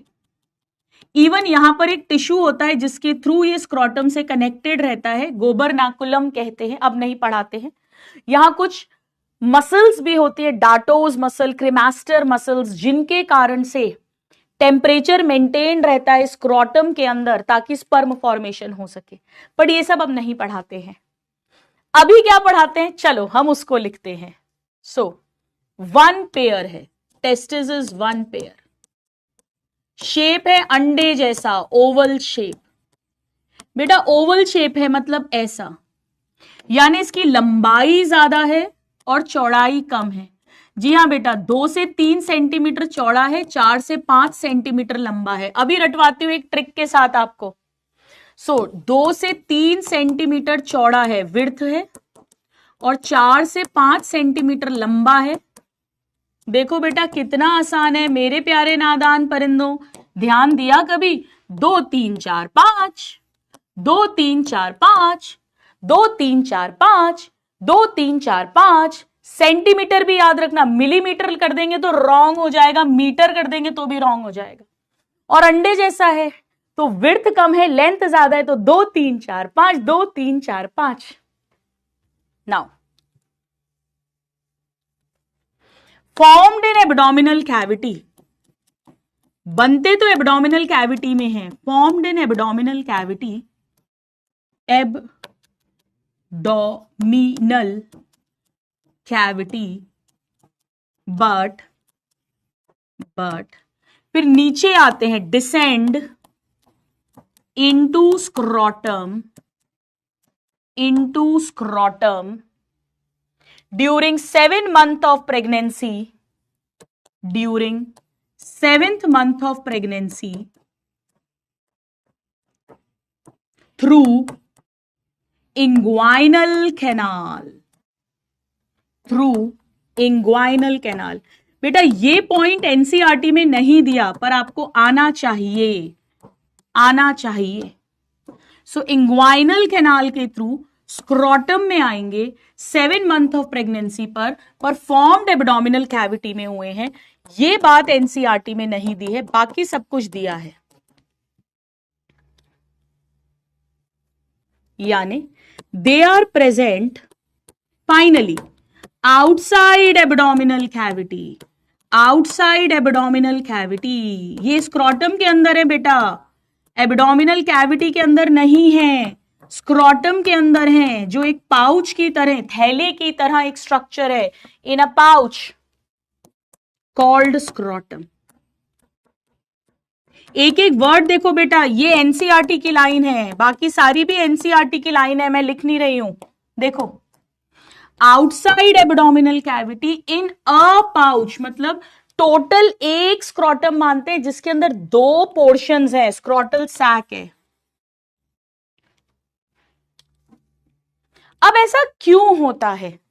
एक्चुअली बेटा ऐसा इसीलिए होता है क्योंकि स्पर्म फॉर्मेशन के लिए, देखो हम होम्योथर्मिक है, वार्म ब्लडेड है, हमारा और बर्ड्स का बॉडी का टेम्परेचर कांस्टेंट मेंटेन होता है. हमारा 37 डिग्री सेल्सियस टेम्परेचर है पूरी बॉडी का, तो एब्डोमिनल कैविटी में भी वही है. पर बेटा स्पर्म फॉर्मेशन के लिए 2 से 2.5 डिग्री टेम्परेचर कम चाहिए. 2 से 2.5 डिग्री टेम्परेचर मतलब 34.5 से 35 डिग्री सेल्सियस टेम्परेचर चाहिए, और वो एब्डोमिनल कैविटी में पॉसिबल नहीं है, इसीलिए इन्हें स्क्रोटम में बाहर कर दिया गया है. So this is very very important that why they are present outside abdominal cavity. क्योंकि स्क्रोटम प्रोवाइड्स 2 से 2.5 डिग्री, इसको 4 से 4.5 डिग्री कर देंगे तो रॉन्ग हो जाएगा बेटा. Temperature lower than abdominal cavity, body के अंदर जितना टेम्परेचर है 37 डिग्री सेल्सियस, उससे 2 से 2.5 डिग्री टेम्परेचर कम चाहिए, या lower than internal body temperature, ऐसा लिख देती हूं, इंटरनल बॉडी टेम्परेचर. एक एक वर्ड इंपॉर्टेंट है बेटा, 2 से 2.5 डिग्री लोअर चाहिए, लोअर, तब जाकर स्पर्म फॉर्मेशन पॉसिबल होता है. नेसेसरी फॉर स्पर्म फॉर्मेशन या स्पर्मेटोजेनेसिस, वरना स्पर्म्स बनेंगे ही नहीं बेटा, फिर रिप्रोडक्शन कैसे होगा आगे. Necessary for spermatogenesis. Assertion reason का क्वेश्चन है, why testis are present outside abdominal cavity in a scrotum. 2 से 2.5 डिग्री. अब मैं आपको एक और बात बताती हूं जो एनसीईआरटी में नहीं दी है. बेटा कई बार जब बच्चे पैदा होते हैं, लड़के पैदा होते हैं, तो उनके स्क्रोटम में टेस्टिस गायब होते हैं, टेस्टिस डिसेंड ही नहीं करा, टेस्टिस एब्डोमिनल कैविटी में है. इसे कहते हैं कि टेस्टिस छिपे हुए हैं, दिख नहीं रहे, स्क्रोटम में नहीं है, एब्डोमेन में है. क्रिप्ट ऑर्किडिज्म. क्रिप्ट वर्ड मतलब क्रिप्टो मतलब छिपी हुई करेंसी, दिखाई नहीं दे रही है नोट, क्रिप्टो. और ऑर्किड वर्ड हम यूज करते हैं टेस्टिस के लिए, तो क्रिप्ट ऑर्किडिज्म. फिर एक सर्जरी होती है, ऑर्क्योपेक्सी बोलते हैं, उसके थ्रू जो स्पेशलाइज सुपर स्पेशलिस्ट सर्जन्स हैं, वो उस छोटे बचपन में ही हो जाती है, उस टेस्टिस को खींच के और स्क्रोटम में लेकर आते हैं. आइए चलिए इस बात को हम लिख लेते हैं. तो अगर टेस्टिस डिसेंड ही ना करे, अनडिसेंडेड टेस्टिस है, अगर अनडिसेंडेड टेस्टिस आ ही नहीं स्क्रोटम में, तो उसे कहते हैं क्रिप्ट ऑर्किडिज्म. एनसीईआरटी में नहीं दिया बेटा, बट इतना अपने को आना चाहिए, अनडिसेंडेड टेस्टिस. हालांकि बेटा वेल्स में, हाथी में एब्डोमेन में ही टेस्टिस रहते हैं और आराम से स्पर्म्स बनता है. एब्डोमिनल टेस्टिस मिलते हैं वेल्स में, हाथी में, एक्सेट्रा। अपने को ज्यादा डिटेल में नहीं जाना है, एनसीईआरटी में नहीं दिया है।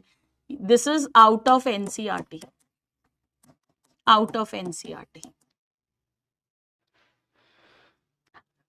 अगर मान लो क्रिप्टोर्किडिज्म है और ऑर्क्योपेक्सी नहीं करी, अगर टेस्टिस स्क्रोटम में नहीं आए तो स्पर्म नहीं बनेगा, सीमन में स्पर्म नहीं होगा, प्रेगनेंसी पॉसिबल ही नहीं है। हमारे पास ऐसे पेशेंट्स आते हैं कई बार।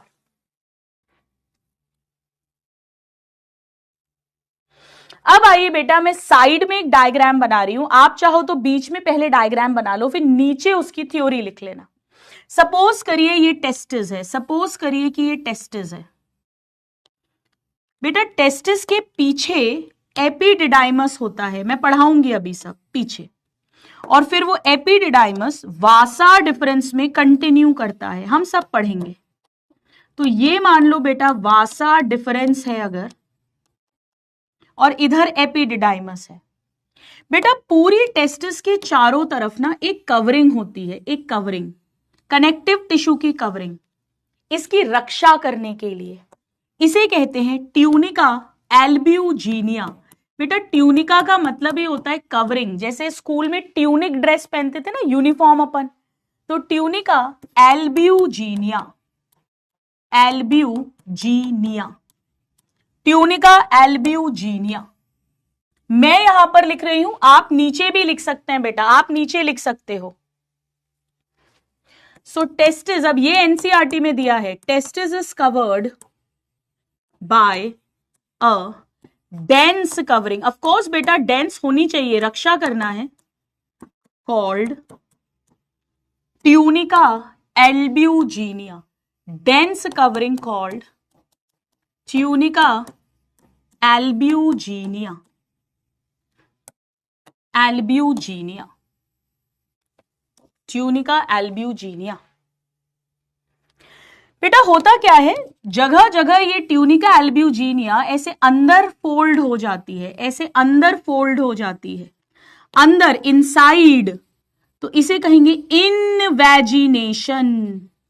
जैसे बॉटनी में पढ़ते हो ना बेटा, याद होगा, प्लाज्मा मेम्ब्रेन अंदर की तरफ आ जाती है तो मीजोजोम्स बनते हैं बैक्टीरिया में, या माइटोकॉन्ड्रिया की इनर मेम्ब्रेन इनवैजिनेट अंदर आती है तो क्रिस्टी बनते हैं, सरफेस एरिया इंक्रीज होता है।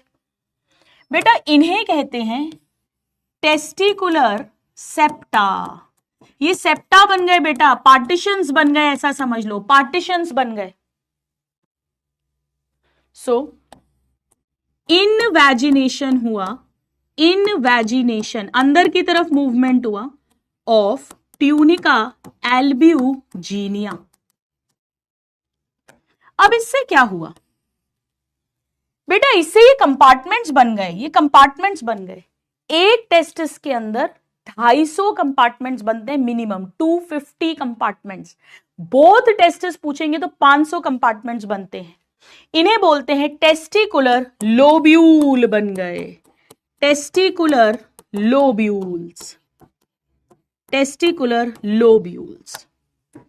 तो ट्यूनिका एल्ब्यूजिनिया डेंस कवरिंग है और उसके इनवैजिनेशन के कारण ये पार्टीशंस जो हैं, इन्हें तो सेप्टा कहते हैं, बट जो कंपार्टमेंट्स फॉर्म हुए हैं वो है टेस्टिकुलर लोब्यूल, और ये 250 होते हैं, 250 compartments in each testis. Question जब आप सॉल्व करोगे तो ध्यान रखना, बोथ टेस्टिस लिखेंगे तो 500 हो जाएगा इन ईच टेस्टिस। ये एनसीईआरटी का डेटा है बेटा, इंपॉर्टेंट है, इंपॉर्टेंट है, लिख लो, एक बार लिख लो।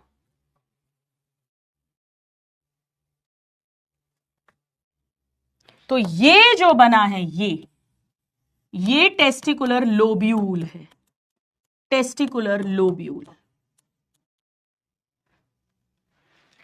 ठीक है।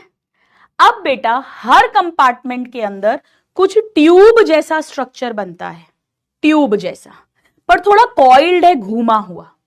हर कंपार्टमेंट में एक हो सकता है, दो हो सकते हैं, तीन हो सकते हैं, मिनिमम एक होगा, मिनिमम 1 होगा। जैसे मान लो इसमें एक है ऐसे, या बेटा 2 भी हो सकते हैं, सपोज 2 है, या बेटा 3 भी हो सकते हैं, किसी में 1, किसी में 2, किसी में 3, किसी में 1, किसी में 2, किसी में 3। मैं 3 बना देती हूं, चलो एक ऐसे। ये टिब्यूल है, ट्यूब की तरह है और घूमा हुआ है, कॉइल्ड है। यही स्पर्म बनेगा, स्पर्म, वो स्पर्म सीमन में जाएगा, तो इसे सेमिनीफेरस टिब्यूल कहते हैं। This is called seminiferous tubule. तो हर कंपार्टमेंट के अंदर 1, 2 या 3 सेमिनीफेरस टिब्यूल होंगे, यही स्पर्म बनेगा। सो दे आर हाईली कॉइल्ड, 1, 2, 3, 1, 2 या 3 इन ईच लोब्यूल, और यहीं पर होगा स्पर्म का फॉर्मेशन। कैसे, हम अभी सब देखेंगे। स्पर्म फॉर्मेशन हम सब सीखेंगे बेटा, धीरे धीरे धीरे हम सब सीखेंगे। यानी अगर कोई आपसे पूछे ये बताओ मुझे कि एक टेस्टिस में मिनिमम कितने सेमिनीफेरस टिब्यूल हो सकते हैं और मैक्सिमम कितने हो सकते हैं, बताइए, बताओ। अगर एक हुआ, 250 कंपार्टमेंट्स हैं, सब में 1 1 1 1 1 1 हुआ तो 250 हो गए। और अगर सब में 3 है मैक्सिमम और 250 कंपार्टमेंट्स है तो 750 हो गए। तो 250 मिनिमम और 750 मैक्सिमम, या उसके बीच का कोई भी नंबर, इतने सारे सेमिनीफेरस टिब्यूल्स होंगे। बेटा होता क्या है, जैसे मान लो ये भी सेमिनीफेरस टिब्यूल्स हैं, इनमें जितने भी स्पर्म्स बनते हैं, जितने भी स्पर्म्स बने, ये थोड़े से ऐसे सीधे हो गए और इन्होंने एक जाल बना लिया, जाल, ये जाल बन गया बेटा, नेटवर्क, जाल बना लिया, और वो सारे स्पर्म्स यहां डाल दिए इस जाल के अंदर, जितने भी स्पर्म बने हैं। और फिर यहां से पतली पतली डक्ट्स निकलती हैं बेटा, डक्ट्स, इन्हें कहते हैं वासा इफरेंशिया। ये जो जाल बना है ना बेटा, जाल, इसे कहते हैं रेटे टेस्टिस। रेटे का मतलब ही होता है रेटिकुलम, नेटवर्क, जाल, रेटे टेस्टिस। और ये जो पतली पतली डक्ट्स निकली हैं, इसे कहते हैं वासा इफरेंशिया। तो जो स्पर्म्स हैं बेटा, वो सेमिनीफेरस टिब्यूल के अंदर फॉर्म होंगे, फिर वो रेटे टेस्टिस के अंदर आएंगे, मैंने कहा था ये डक्ट है, फिर वासा इफरेंशिया के अंदर आएंगे, ये डक्ट है, ये सब टेस्टिस के अंदर है। और फिर वो स्पर्म इसमें डाल दिए जाएंगे, जिसे एपिडिडाइमस कहते हैं। ये टेस्टिस का पार्ट नहीं है बेटा, ये टेस्टिस के पीछे एक अलग स्ट्रक्चर है। It is a separate structure, इसीलिए मैंने कहा था कि ये दोनों जो हैं ये इनसाइड टेस्टिस हैं। डक्ट्स लिखवाई थी ना अभी आपको। तो स्पर्म सेमिनीफेरस टिब्यूल के अंदर फॉर्म होगा, फिर रेटे टेस्टिस में आएगा, फिर वासा इफरेंशिया में आएगा, फिर एपिडिडाइमस में आएगा। ये वासा इफरेंशिया वर्ड अगर आपको याद हो, फ्रॉग में भी पढ़ा था। फ्रॉग में किडनी थी, किडनी के साथ टेस्टिस अटैच था स्ट्रक्चरली फंक्शनली, टेस्टिस में स्पर्म बने थे, सेमिनीफेरस टिब्यूल थे, वहां वासा इफरेंशिया आई थी और उन्होंने उसे बिडर कैनाल में डाला था। याद आ रहा है, किडनी के अंदर, याद आ रहा है बेटा।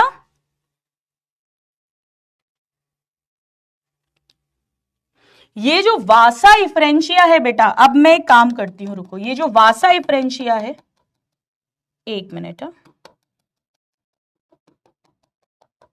इसे इफरेंट डक्ट्यूल्स भी कहते हैं, ये वर्ड एनसीईआरटी में लिखा है। और इफरेंट डक्ट्यूल्स क्वेश्चन आया हुआ है इस पर, वही वासा इफरेंशिया।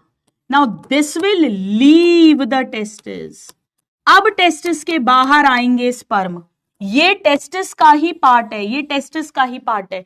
आप लिखे रहने दो इनसाइड टेस्टिस, मुझे कोई प्रॉब्लम नहीं है। और उसके बाद ये यहां एपिडिडाइमस में आएंगे, और फिर एपिडिडाइमस से ये वासा डिफरेंस या डिफरेंशिया उसमें जाएंगे। हम अभी सब पढ़ेंगे धीरे धीरे धीरे धीरे। अभी धीरे धीरे पढ़ेंगे, हल्का हल्का सा धीरे धीरे आइडिया लेंगे।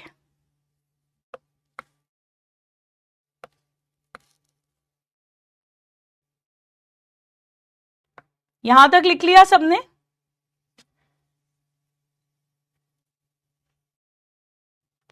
अब 2 पेज लो बेटा, एक पेज पर हम डायग्राम बनाएंगे, आप चाहो तो डबल पेज पे बना लो या हॉरिजॉन्टल कर लेना, और एक पेज पर हम अलग से कुछ थ्योरी लिखेंगे। चलिए, तो लिखिएगा रेटे टेस्टिस। न्यू पेज लेना बेटा, न्यू पेज, रेटे टेस्टिस। सबसे पहले टेस्टिस के इनसाइड सेमिनीफेरस टिब्यूल्स है, वहां पर स्पर्म फॉर्म हुए, और अब ये स्पर्म इस रेटे टेस्टिस के अंदर आ गए। So they receive sperms, hero male gamete, from seminiferous tubules, from seminiferous tubules. उसके बाद इन्होंने उसे पहुंचा दिया वासा इफरेंशिया के पास। नेक्स्ट डक्ट है वासा इफरेंशिया या इफरेंट डक्ट्यूल्स, एक ही बात है। 10 से 12 पतली पतली डक्ट्स हैं, 10 to 12 in number. They will now leave the testis, अब टेस्टिस से बाहर निकलेंगी और ओपन करेंगी and open into epididymis, open into epididymis, didymis. ये दोनों ही बेटा टेस्टिस के अंदर हैं, they are inside testis, inside testis. ये टेस्टिस का ही पार्ट है। अब इसके बाद ये सारे स्पर्म्स आ गए हैं एपिडिडाइमस में, एपिडिडाइमस में। अब बेटा मेरी बात ध्यान से सुनना, बहुत इजी है।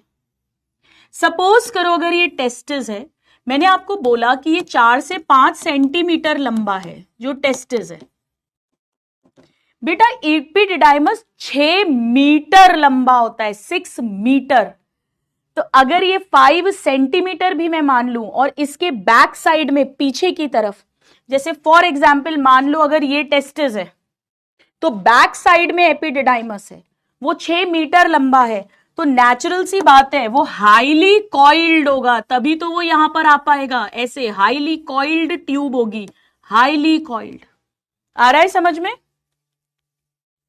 So this is present on posterior surface of testis. आगे नहीं है बेटा, पीछे है, पीछे लगा हुआ है टेस्टिस के, on posterior surface of testis. 6 metre लंबा है, 6 मीटर लॉन्ग, तो नेचुरली बहुत ज्यादा कॉइल्ड होगा, हाईली कॉइल्ड, हाईली कॉइल्ड। अब इसका काम क्या है बेटा? जो स्पर्म्स होते हैं, आपने पढ़ा होगा ना कि स्पर्म में पूंछ होती है, टेल होती है, स्पर्म मोटाइल होते हैं, मूव करके जाते हैं। पर बेटा अभी स्पर्म को चलना आता नहीं है। जब स्पर्म सेमिनीफेरस ट्यूब्यूल में फॉर्म होते हैं, उनमें टेल बनती है, फ्लैजिला होता है, पर उसको चलना नहीं आता। तो कुछ महीनों तक, कुछ टाइम तक उसे एपिडिडाइमस में स्टोर करते हैं और उसको चलना सिखाते हैं।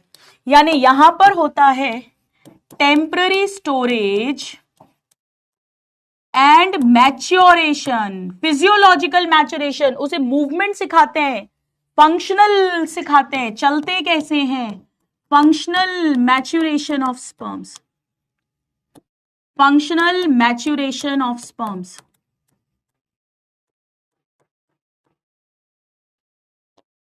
सो ये 10 से 12 हैं, टेस्टिस को लीव करेंगी, ओपन करेंगी एपिडिडाइमस में। एपिडिडाइमस पीछे की तरफ है, 6 मीटर है, हाईली कॉइल्ड है, टेम्पररी स्टोर करेगा और मैच्योर करेगा, चलना सिखाएगा। हालांकि बेटा स्पर्म अभी चलता नहीं है, चलता नहीं है अभी। क्यों नहीं चलता? क्योंकि अगर वो मूवमेंट करेगा तो उसे एटीपी चाहिए, एनर्जी चाहिए, वो भी खर्च नहीं करता। अभी तो अपने घर में है, अभी तो लड़का अपने घर में है, लड़के को बहुत दूर जाना है, लड़के को vagina, cervix, uterus, fallopian tube तक पहुंचना है।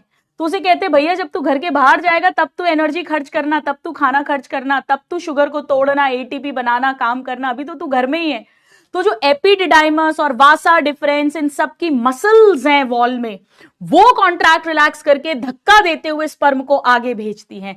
चलना तो आ गया है लेकिन चलता नहीं है, चलता नहीं है। ये सब बेटा स्क्रोटम के अंदर है, ये सब स्क्रोटम के अंदर है। This is all inside scrotum.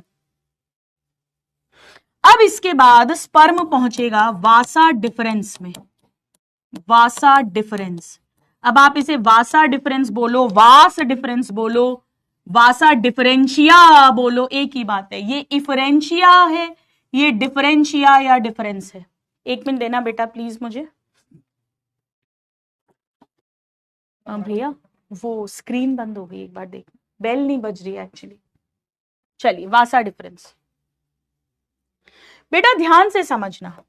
होता क्या है, ये एपिडिडाइमस के बाद वासा डिफरेंस जब आएगी ऐसे, ये वासा डिफरेंस है, ये भी स्क्रोटम में है, पर अब ये ऊपर की तरफ चढ़ेगी, अब ये ऊपर की तरफ चढ़ेगी। टेस्टिस और एपिडिडाइमस टोटली स्क्रोटम के अंदर है। वासा डिफरेंस स्टार्ट हो गई है स्क्रोटम से और अब ऊपर जाएगी, इंग्वाइनल कैनाल से होती हुई वापस एब्डोमेन में जाएगी। मैं डिटेल में नहीं जा रही हूं बेटा। ये जो एपिडिडाइमस है इसके 3 पार्ट्स कह देते हैं। ये हेड है, ये बॉडी है, ये टेल है। उनको अलग अलग नाम देते हैं, कैपुट, कॉर्डा और बीच में कॉर्पस। अपने को ये सब नहीं करना है। अब मैं क्या करने वाली हूं, अब मैं एक डायग्राम बनाऊंगी, इतना लिखकर एक डायग्राम। चलिए, एक डायग्राम। हम सामने से देख रहे हैं मेल रिप्रोडक्टिव सिस्टम को, यानी एंटीरियर व्यू बनाने वाली हूं मैं, एंटीरियर व्यू। चलिए बनाइए मेरे साथ। थोड़ी सी जगह छोड़ना नीचे लेबलिंग के लिए। तो सपोज करिए बेटा ये एक स्क्रोटम है, इधर भी स्क्रोटम है, यानी स्क्रोटल सैक है, स्क्रोटल सैक। इसके अंदर ये टेस्टिस है जिसमें सेमिनिफेरस टिब्यूल है, रेटे टेस्टिस है और वासा इफरेंशिया है। और ये इसके पीछे एपिडिडाइमस है, बैक साइड में एपिडिडाइमस है। और एपिडिडाइमस से ये डक्ट निकल रही है वासा डिफरेंशिया या वासा डिफरेंस नाम की, दोनों ही तरफ। इसमें स्पर्म्स आ गए हैं, स्पर्म्स आ गए हैं। बेटा हमारा जो एब्डोमेन है, मैंने आपको पढ़ाया था, ये जो कमर का एरिया है, ये जो हम बोलते हैं ये किडनीज है, किडनीज।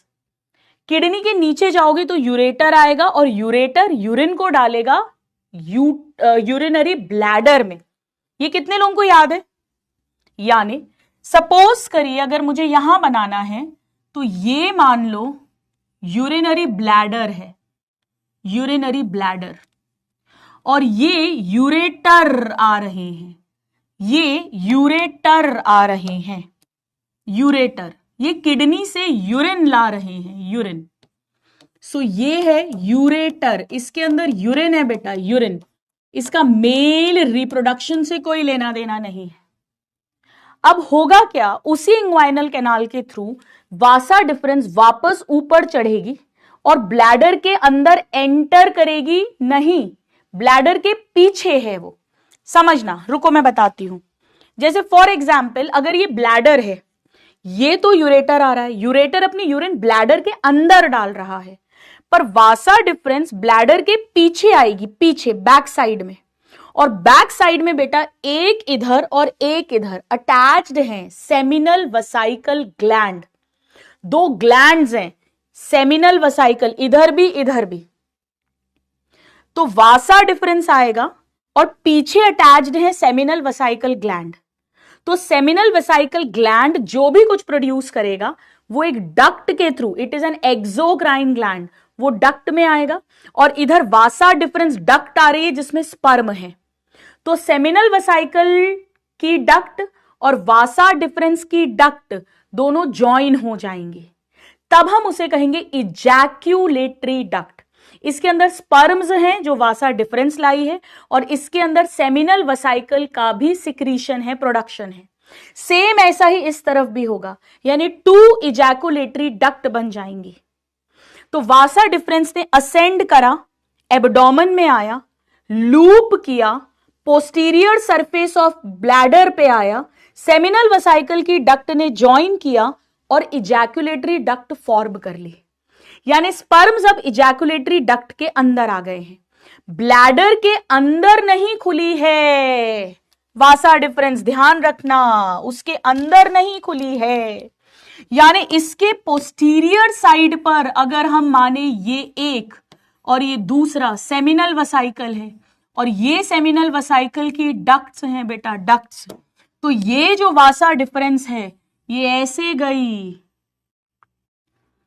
और ये सेमिनल वसाइकल की डक्ट के साथ ज्वाइन हुई, ऐसे ही इधर वाली भी ऐसे चढ़ी और इजैक्यूलेटरी डक्ट बनाएगी after joining seminal vesicle duct, after joining seminal vesicle duct.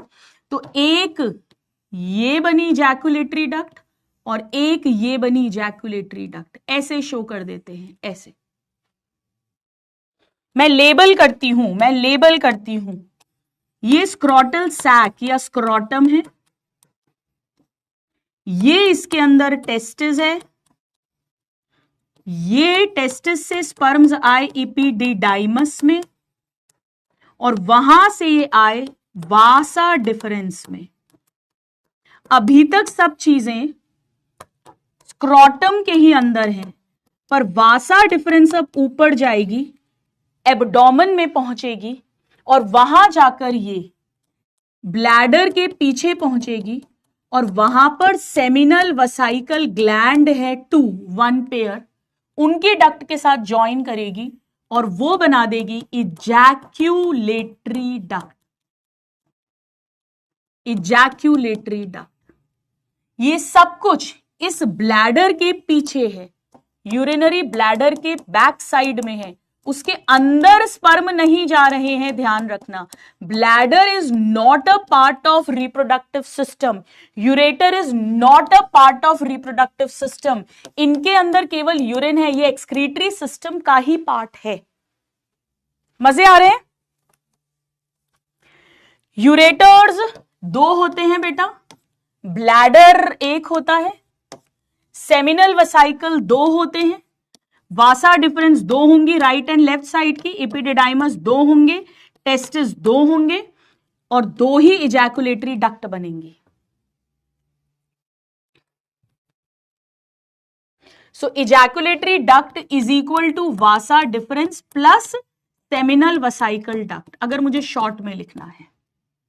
चलिए आइए, इतना हम थ्योरी लिखते हैं, इतने की हम थ्योरी लिखते हैं। सो वासा डिफरेंस लिखो यहां पे, असेंड्स, ऊपर चढ़ेगी बेटा, ऊपर चढ़ेगी, स्क्रॉटम से स्टार्ट हुई है, एब्डोमेन में जाएगी, इनटू एब्डोमेन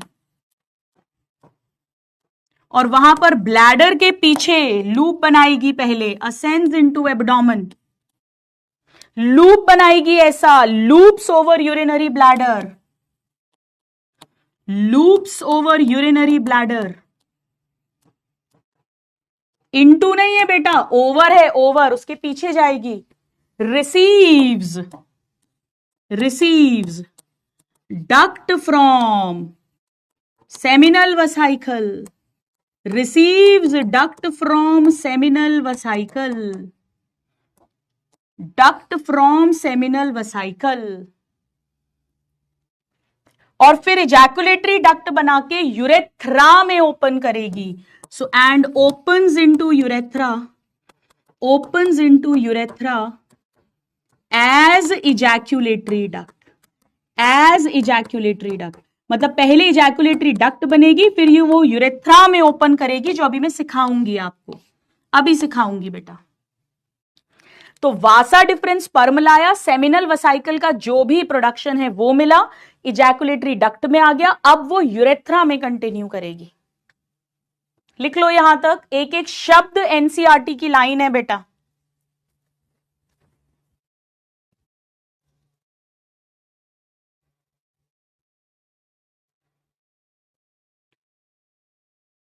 चलिए अब सुनिए ध्यान से, अब सुनिए ध्यान से, देखिए अब बेटा क्या होगा, अब बेटा क्या होगा सुनना।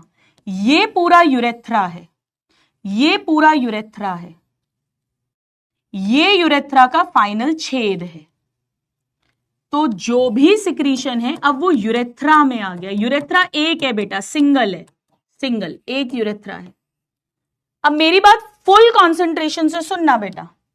यूरेथ्रा के अंदर इजैकुलेटरी डक्ट आ गई, यानी यूरेथ्रा के अंदर स्पर्म आ गया, और यूरेथ्रा के अंदर तो यूरिन भी आती है, किडनी, किडनी से यूरेटर, यूरेटर से ब्लैडर, ब्लैडर से यूरेथ्रा और फिर बाहर जाती है बॉडी के।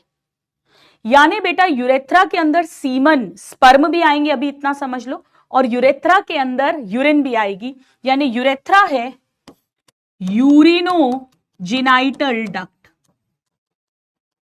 बेटा यूरेथ्रा केवल मैमल्स में मिलता है, फ्रॉग में यूरेथ्रा था ही नहीं, मैंने बताया था, वहां भी लिखवाया था। फ्रॉग के अंदर किडनी थी, वहां यूरिन बनी थी, फिर यूरेटर निकले थे। तो टेस्टिस के स्पर्म भी बिडर कैनाल के थ्रू यूरेटर में आए थे, और किडनी का यूरिन भी यूरेटर में आया था। तो फ्रॉग में ureter in males is the urinogenital duct. वहां भी मैंने बताया था कि हमारे अंदर, मैमल्स के अंदर, urethra is the urinogenital duct. और फाइनली यूरिन स्पर्म जो भी है वो इस छेद के थ्रू, जिसे यूरेथ्रल मियाटस कहेंगे, इसके थ्रू बॉडी के बाहर निकलता है। मैं आपको एक और बड़ी बात, अच्छी बात बताती हूं, इंपॉर्टेंट बात। एक्चुअली बेटा ब्लैडर के बेस पर एक स्फिंक्टर होता है, कुछ सर्कुलर मसल्स होती हैं, ऐसा समझ लीजिए। तो जब सीमन रिलीज होता है उस समय वो क्लोज रहती है, यूरिन नहीं आता, और जब यूरिन पास होता है तब सीमन नहीं आता। तो एट अ टाइम एक बार में यूरिन पास होगा और सीमन पास होगा, बट दोनों पास होते हैं, इसीलिए it is a urinogenital duct या यूरेथ्रा। चलो आओ इतना लिख लेते हैं। तो अब ये पहुंचा, इसने बनाई पहले ejaculatory duct.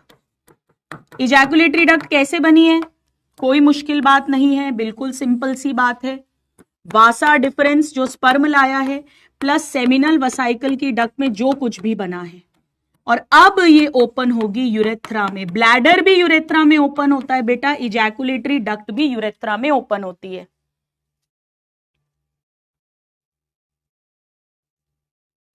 So this originate from, urethra की शुरुआत कहां से हुई है बेटा, ब्लैडर की बेस से। जहां ब्लैडर खत्म होता है वहां से यूरेथ्रा शुरू होता है, urinary bladder, originate from bladder, x tends through penis, अभी समझाऊंगी आपको, एक्सटेंड्स थ्रू पेनिस, और फिर ये बॉडी के बाहर यूरिन को और सीमन को डालेगा, and comes out of the body as, उस छेद को बोलते हैं बेटा urethral meatus, urethral meatus. So it originate from bladder, through penis आएगा और बाहर निकलेगा छेद के थ्रू, इसी को बोलते हैं यूरिनोजेनाइटल डक्ट। यूरिन भी आएगी और सीमन भी आएगा।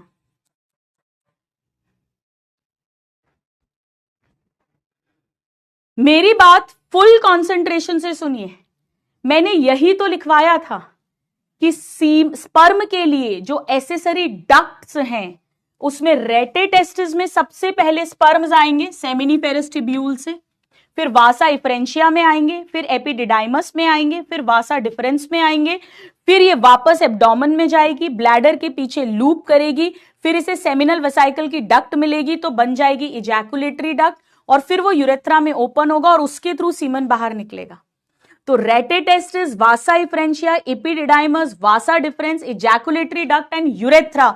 अब देखिए आप, ये 6 लिखवाई थी मैंने एसेसरी डक्ट्स के अंदर। अब क्लियर हो गई, ये पॉइंट एकदम अच्छे से क्लियर हो गया, ये पॉइंट एकदम अच्छे से क्लियर हो गया बेटा। ये पूरा डक्टल सिस्टम है, कैसे कैसे स्पर्म पास हो रहे हैं।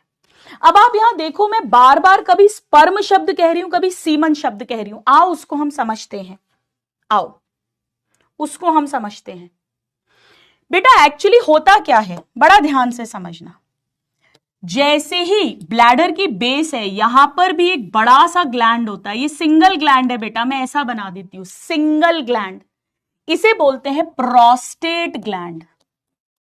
इसके अंदर भी कुछ कुछ प्रोड्यूस होगा, और जब बेटा इजैकुलेटरी डक्ट, ये सिंगल है, जब इजैकुलेटरी डक्ट यहां से पास करेगी तो प्रोस्टेट भी जो भी कुछ बना रहा है वो उस इजैकुलेटरी डक्ट में डाल देगा। और इसके नीचे यहां पे दो मटर के बराबर, मटर का साइज, छोटे छोटे ग्लैंड्स होते हैं, इन्हें बोलते हैं काउपर्स या बल्बोयूरेथ्रल ग्लैंड। ये दो होते हैं बेटा, टू सेपरेट हैं ये, बल्बोयूरेथ्रल या काउपर्स ग्लैंड, ये भी ग्लैंड है बेटा। तो ये भी जो कुछ भी प्रोड्यूस करेगा वो इसी इजैकुलेटरी डक्ट में डाल देगा। यानी जब इजैकुलेटरी डक्ट यूरेथ्रा में जा रही है तो उसके पास क्या क्या है, उसके पास स्पर्म है, मेल गैमीट जो टेस्टिस ने बनाया था, फिर एपिडिडाइमस में आया थ्रू रेटे टेस्टिस, वासा एफ्रेंशिया, फिर वासा डिफरेंस में आया है, वो है।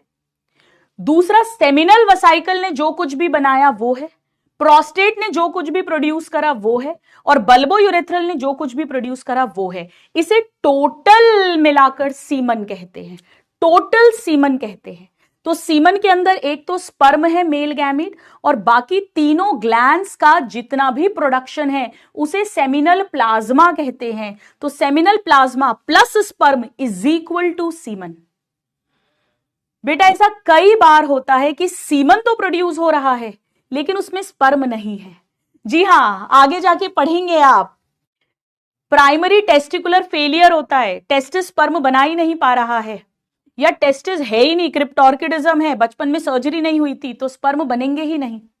कई बार ऐसा होता है बेटा कि टेस्टिस में स्पर्म बनते हैं, एपिडिडाइमस तक आते हैं, पर यहां पर ब्लॉक हो जाता है, ब्लॉक, तो भी स्पर्म सीमन में नहीं आएंगे। ऐसे लड़कों की, ऐसे मेल्स की खुद के बच्चे नेचुरली नहीं हो सकते हैं, फिर वो हम इनफर्टिलिटी स्पेशलिस्ट के पास में आते हैं। तो हम डायरेक्ट, अगर बनते ही नहीं है स्पर्म तो कुछ नहीं कर सकते, तब तो डोनर का सीमन लेना पड़ेगा और कोई तरीका नहीं है। लेकिन अगर सीमन बन रहे हैं तो हम डायरेक्ट टेस्टिस से या डायरेक्ट एपिडिडाइमस से स्पर्म्स को निकाल के और इक्सी, आईवीएफ इक्सी कर देते हैं। आपको बताऊंगी आगे, टीसा पीसा कहते हैं उस प्रोसीजर को। टेस्टिस से पहले स्क्रोटम के थ्रू नीडल डालते हैं, डायरेक्ट टेस्टिस से या एपिडिडाइमस से स्पर्म का एक्सट्रैक्शन कर लेते हैं। सीमन में स्पर्म है ही नहीं क्योंकि, चलिए ठीक है, डिफरेंस समझ में आ गया। और एक बात और बता देती हूं आपको, ये जो पेनिस वाली बात बताई है बेटा, यहां पूरा पेनिस होगा, ये पूरा पेनिस होगा, यहां ये पूरा पेनिस है, बाहर से दिखाई देगा, ये थोड़ा सा ऐसे एनलार्ज हो जाता है बेटा, एनलार्ज, और इसकी स्किन लूज हो जाती है, आगे वाली स्किन। तो यूरेथ्रा पेनिस के थ्रू बाहर निकलता है, राइट। चलो आओ मैं एक बार लेबल कर देती हूं, एक बार लेबल हम कर देते हैं बेटा। ये जो चौड़ा वाला पार्ट है इसे ग्लांस पेनिस कहते हैं, एंटीरियर में, फ्रंट में जो थोड़ा ब्रॉड हो गया है, ग्लांस पेनिस। और ये जो स्किन है, लूज सी स्किन, इसे प्रिप्यूज या फोर्ड स्किन कहते हैं। मैं सब सिखाऊंगी किसका क्या मतलब है, क्या फंक्शन है, हम सब अभी पढ़ेंगे, फोर्ड स्किन या प्रिप्यूज। और ओवरऑल बात करें तो ये पूरा स्ट्रक्चर जो है, ये पूरा स्ट्रक्चर पिंक कलर से जो बनाया है, this is the penis. Scrotum और पेनिस एक्सटर्नल जेनिटिलिया है, बाहर से दिखाई देंगे। सेमिनल वसाइकल, प्रोस्टेट और बल्बोयूरेथ्रल, ये तीनों ग्लैंड्स हैं एसेसरी। रेटे टेस्टिस, वासा efferentia, epididymis, vasa deferens, ejaculatory duct और यूरेथ्रा एसेसरी डक्ट्स हैं। और टेस्टिस प्राइमरी सेक्स ऑर्गन या गोनैड्स है। This is the total male reproductive system, male reproductive system. और हम इसे फ्रंट से देख रहे हैं तो this is the anterior view. Side से देखेंगे कैसा दिखेगा वो अभी आपको बताती हूं। एंटीरियर व्यू प्लीज नोट कर लीजिए, प्लीज नोट कर लीजिए।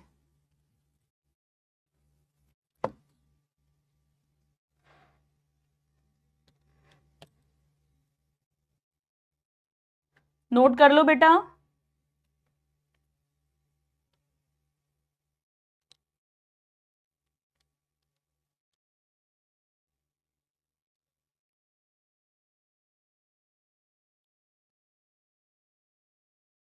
हो गया?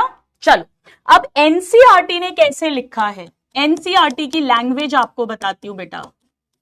एनसीईआरटी ऐसे लिखती है कि दीज एसेसरी डक्ट्स, एक बार लिखो, these accessory ducts store and transport sperms. अभी समझाती हूं बेटा, क्या ध्यान रखना है। Store and transport sperms from testes to outside through urethra। ये है एनसीईआरटी की लाइन। इसको समझाने के लिए मैंने आपको इतनी सारी कहानी सुनाई है, सुनिए ध्यान से। स्टोर कौन कर रहा था? एपिडिडाइमस बेटा स्टोर करा था, चलना सिखाया था। बाकी सब ट्रांसपोर्ट कर रहे हैं, चाहे रेटे टेस्टिस हो, वासा फ्रेंचिया हो, एपिडिडाइमस हो, वासा डिफरेंस हो, इजैकुलेटरी डक्ट हो, यूरेथ्रा हो। तो कहानी कहां से शुरू हुई है? टेस्टिस से। वही स्पर्म फॉर्म हुए थे। पहुंचाने कहां है? बाहर, बॉडी के बाहर। फाइनली किसके थ्रू होगा? यूरेथ्रा का जो छेद है, यूरेथ्रल मियाटस के थ्रू। एक एक शब्द समझ में आ रहा है? अगर इसे फ्रॉम एपिडिडाइमस कर देंगे गलत हो जाएगा, टू इजैकुलेटरी डक्ट कर देंगे गलत हो जाएगा, थ्रू इजैकुलेटरी डक्ट कर देंगे गलत हो जाएगा, ओनली स्टोर कर देंगे गलत हो जाएगा, ओनली ट्रांसपोर्ट कर देंगे गलत हो जाएगा।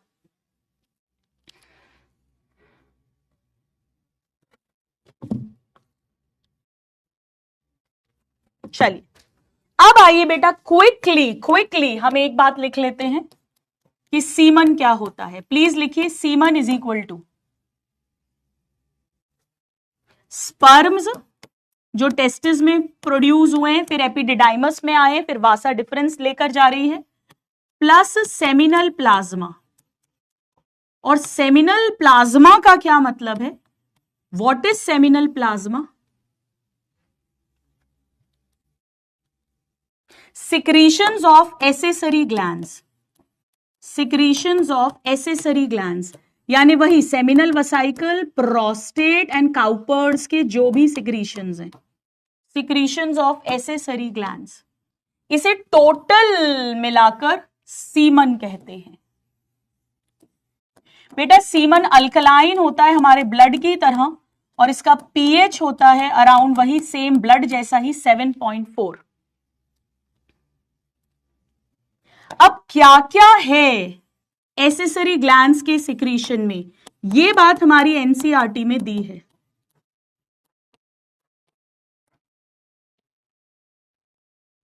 What does this secretions includes? तीन पॉइंट्स, नंबर 1 2 3 करो, एक लाइन और छोड़ो और नेक्स्ट लिखना, अब जो मैं लिखवा रही हूं आपको। चलिए आइए नेक्स्ट पेज ले लेना, अगर जगह कम हो। एसेसरी ग्लैंड्स के बारे में थोड़ी सी बातें हम लिखेंगे। 3 टाइप के एसेसरी ग्लैंड्स हैं, आ जाओ फटाफट से पहले उनके नाम लिख देते हैं। सो बल्बो यूरेथ्रल 2 हैं, यानी एक जोड़ी, या इसे ही काउपर्स ग्लैंड्स भी कहते हैं। प्रोस्टेट बेटा सिंगल है ब्लैडर की बेस पर, और सेमिनल वसाइकल भी 2 है बिहाइंड ब्लैडर, बिहाइंड ब्लैडर।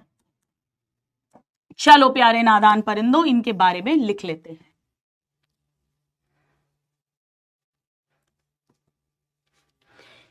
सबसे पहले ये 1 पेयर है, ये सिंगल है, और ये भी 1 पेयर है, 1 पेयर है।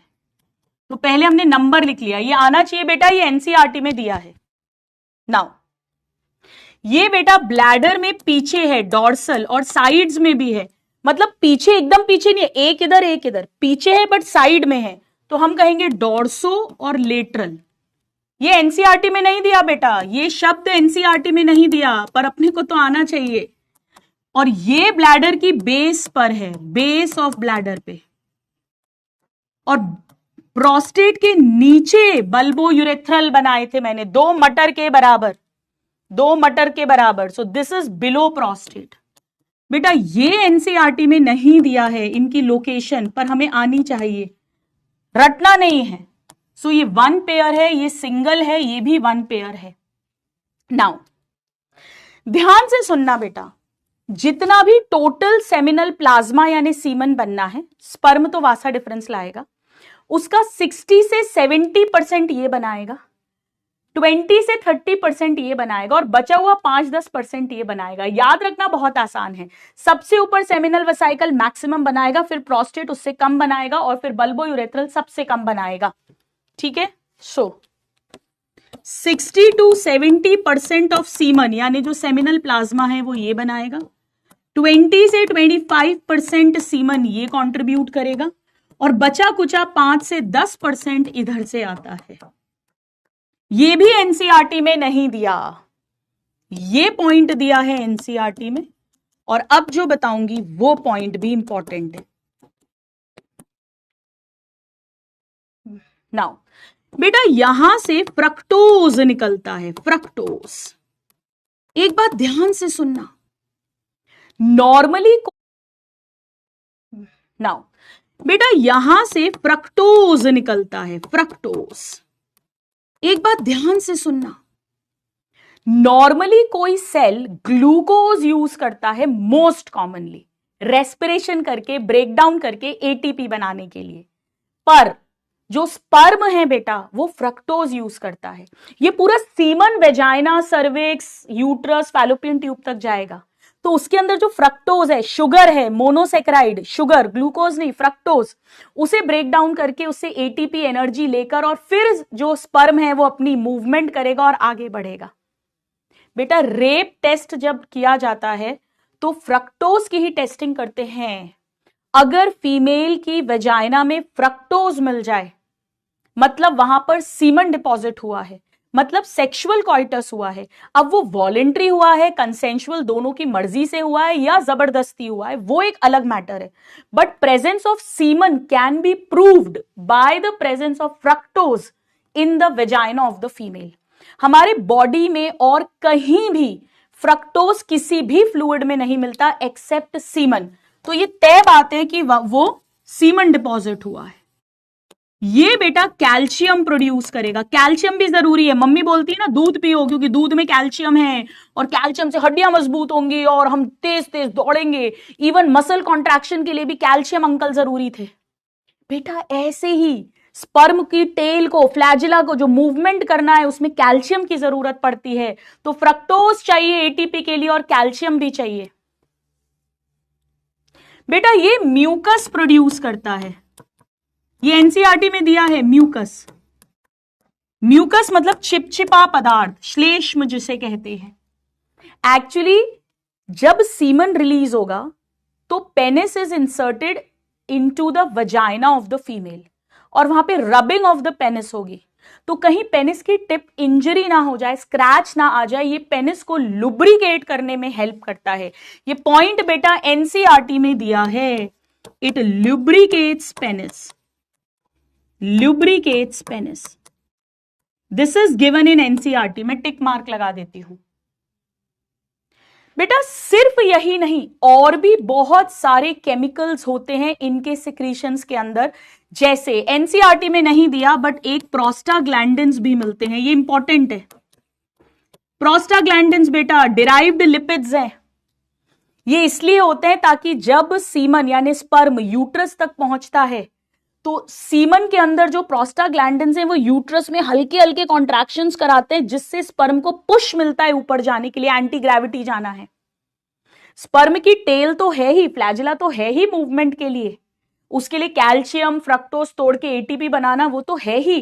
प्रोस्टाग्लैंडिन्स भी इस तरीके से हेल्प करवाते हैं। पीरियड्स में जो क्रैम्प्स आते हैं, पेन होता है, वो भी ये प्रोस्टाग्लैंडिन्स के कारण होता है। बिल्कुल, सिर्फ ये वाली बात आउट ऑफ एनसीईआरटी है, ये नहीं दिया। एनसीईआरटी ने कैसे लिखा है बेटा, एनसीईआरटी ने कैसे लिखा है अब मैं आपको बताती हूं।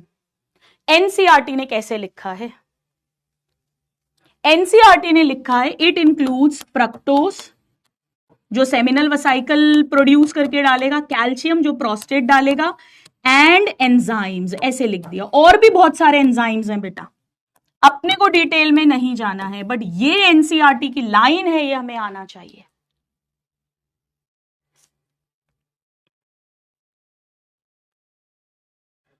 अब आइए बेटा, इसका लास्ट टॉपिक पढ़ते हैं, पेनिस। हमने टेस्टिस देख लिया, सेमिनल वेसाइकल की बात हो गई, प्रोस्टेट की बात हो गई, बल्बो यूरेथ्रल की बात हो गई, यानी ग्लैंड्स की बात हो गई है, स्क्रोटम में कुछ अलग से है नहीं, पेनिस बचा है अभी, और डक्स की भी बात हो गई है। अब आइए हम पेनिस देखते हैं। एक्सटर्नल जेनिटिलिया है, बाहर से ही दिखाई देगा, प्लीज हेडिंग डालो, एक्सटर्नल जेनिटिलिया।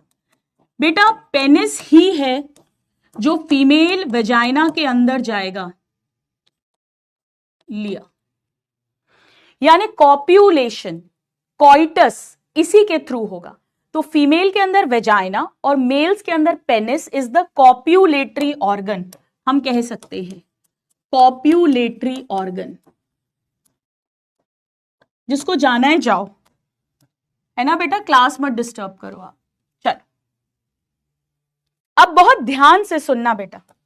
सपोज करो अगर ये पेनिस है, सपोज करो ये पेनिस है, ये पेनिस है बेटा, होता क्या है थोड़ा इमेजिन करना। जैसे फॉर एग्जाम्पल अगर ये पेनिस है मैं कह रही हूं, तो पेनिस के अंदर कुछ टिश्यू होता है, स्पेशल टिश्यू। उसके 2 सिलेंडर पीछे होते हैं और 1 सिलेंडर आगे होता है। वो जो आगे वाला सिलेंडर है उसी के थ्रू यूरेथ्रा पास हो रहा है। टोटल 3 सिलेंडर्स होते हैं, टिश्यू है, मैं भी समझाऊंगी, 2 पीछे और 1 आगे। जो आगे वाला सिलेंडर है उसके थ्रू यूरेथ्रा पास होता है, जिसमें यूरिन और सीमन आता है। यानी कुछ ऐसा समझ लो आप कि मान लीजिए ये यूरेथ्रा है, इसी के थ्रू सीमन और यूरिन आती है, ये छेद है। तो बेटा यहां पर सिलेंडर्स हैं, हम उसे कैसे दिखाते हैं, ऐसे दिखाते हैं। जैसे मान लो बेटा एक ये आगे वाला सिलेंडर है, ये आगे वाला सिलेंडर है पूरा टोटल एक सिंगल, जिसके थ्रू यूरेथ्रा पास हो रहा है, और ये 2 पीछे होते हैं सिलेंडर्स। जैसे एक ये सिलेंडर है, ये टिश्यू है बेटा, सब टिश्यू है, स्पेशल टिश्यू है, मैं अभी समझाऊंगी, और एक ये सिलेंडर है। इनके नाम आपको नहीं भी याद रहेंगे ना तो चलेगा, मुझे कोई प्रॉब्लम नहीं है, बिल्कुल याद मत करना, पहले इन पे क्वेश्चंस आते थे। ये 2 हैं, दिस एंड दिस, और ये एक है, सिंगल है, जिसके थ्रू यूरेथ्रा पास होता है। इसे कहते हैं बेटा कॉर्पोरा कैवर्नोसा। ये 2 होते हैं और पीछे की तरफ होते हैं, और इसे बोलते हैं एक सिंगल कॉर्पस स्पॉन्जियोसम। इसे बिल्कुल याद मत करना, मुझे कोई दिक्कत नहीं है, बिल्कुल बिल्कुल बिल्कुल याद मत करना, बिल्कुल याद मत करना, मैं क्रॉस भी लगा देती हूं, लो इसे मत पढ़ना, इसे मत पढ़ना। मुझे ये बताना है कि यूरेथ्रा पासेस थ्रू, ये प्रीवियस ईयर क्वेश्चन है बेटा, पासेस थ्रू कॉर्पस या कॉर्पोरा स्पॉन्जियोसम। ये पीवाईक्यू है, आया हुआ क्वेश्चन है, ये बस आपको पता होना चाहिए। ये पूरा टोटल पेनिस है बेटा, टोटल पेनिस है, और पेनिस ही आगे जाकर जब चौड़ा हो जाता है तो इसे हमने अभी अभी लिखा था ग्लांस पेनिस। यानी अगर कोई पूछे what is glans penis, what is glans penis, so it is enlarged front वाला पार्ट, यानी anterior part of penis, anterior part of penis. Penis आगे जाके थोड़ा सा चौड़ा हो गया है, एनलार्ज हो गया है एंटीरियरली, फ्रंट में जाके। और यहां पर बेटा स्किन थोड़ी सी ऐसी हो जाती है, फ्रंट वाले में ऐसे लूज स्किन होती है। पर्टिकुलर रिलीजन में कई बार स्किन को रिमूव भी करते हैं, सर्कमसिजन ऑपरेशन बोलते हैं बेटा। एक्चुअली ये स्किन को फोर स्किन, क्योंकि फ्रंट में है एकदम पेनिस के, तो इसे कहते हैं फोर स्किन, फोर स्किन या प्रेप्यूज, यहां पता है बेटा ग्लैंड्स भी होते हैं, वो म्यूकस प्रोड्यूस करते हैं ताकि पेनिस की टिप जो है वो लुब्रिकेटेड रहे। तो बल्बो यूरेथ्रल काउपर ग्लैंड भी प्रोड्यूस करता है म्यूकस, और ये प्रिप्यूस पर भी ग्लैंड्स होते हैं, वो भी प्रोड्यूस करते हैं म्यूकस। ये क्यों बनाया है बेटा? ये सॉफ्ट सी स्किन है, लूज सी स्किन है, इसे पुल बैक कर सकते हैं मैनुअली। तो जब इसे पुल बैक करोगे तो वो जो टिप है जहां से सीमन और यूरिन रिलीज होता है उसे क्लीन किया जा सकता है हाइजीन मेंटेन करने के लिए। So loose skin fold, it's a loose skin fold. ये पेनिस के फ्रंट में है, over glans penis, over glans penis. ये रिट्रैक्टेबल है, रिट्रैक्टेबल यानी कैन बी पुल्ड बैक, पीछे खींची जा सकती है बेटा। It is a loose fold of skin, retractable. ठीक है,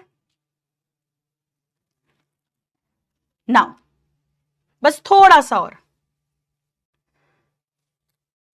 अब मेरी बात बहुत ध्यान से सुनना, बहुत ध्यान से सुनिएगा बेटा। ये जो मैंने टिश्यूज बताए ना, 2 सिलेंडर पीछे 1 सिलेंडर आगे, आप मत बनाना।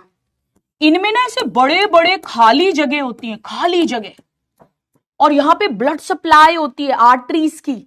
अयोटा से पूरे ऑर्गन्स के लिए आर्टरी निकलती है, तो टेस्टिस के लिए भी आर्टरी है, पेनिस के लिए भी आर्टरी है, सब ऑर्गन्स के लिए आर्टरी है बेटा। जब सेक्सुअल कॉइटस होना है उस समय पेनिस को हार्ड होना पड़ेगा ताकि प्रॉपरली वेजाइना में इंसर्ट हो।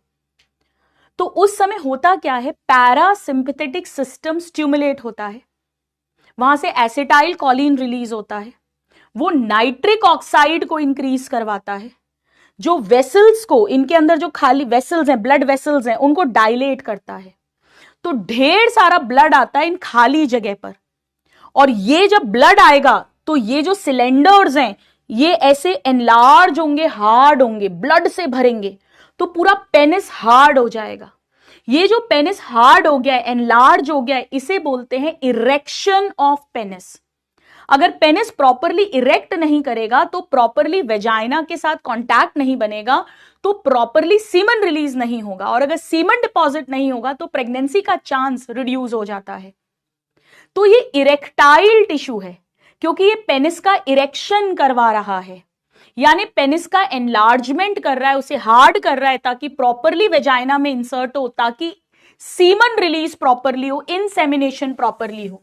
तो एनसीईआरटी में क्या लिखा है, आइए लिखते हैं। एनसीईआरटी में क्या लिखा है कि पेनिस के अंदर स्पेशल इरेक्टाइल टिश्यू है, इरेक्टाइल टिश्यू। और इरेक्टाइल टिश्यू है तो ये पेनिस को एनलार्ज करवाएगा, हार्ड बनवाएगा, यानी इरेक्शन ऑफ पेनिस करवाएगा। आप नीचे भी लिख सकते हैं चाहे तो, इरेक्शन ऑफ पेनिस होगा, इसके कारण होगा इरेक्शन ऑफ पेनिस, यानी एनलार्जमेंट। क्योंकि ब्लड भरेगा बेटा, एकदम से ब्लड भरता है, बहुत सारा ब्लड आता है। ब्लड क्यों आता है? वो नाइट्रिक ऑक्साइड के कारण से एकदम से ब्लड वेसल्स डायलेट होती हैं। और ये सब क्यों होता है? पैरासिम्पैथेटिक सिस्टम के स्टिमुलेशन के कारण।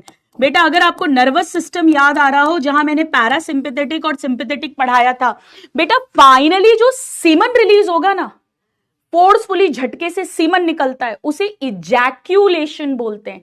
वो सिंपैथेटिक सिस्टम करवाएगा, एड्रेनालिन और एड्रेनालिन, पर जो पेनिस की हार्डनिंग है, एनलार्जमेंट है, इरेक्शन ऑफ पेनिस है, वो ये करवाता है।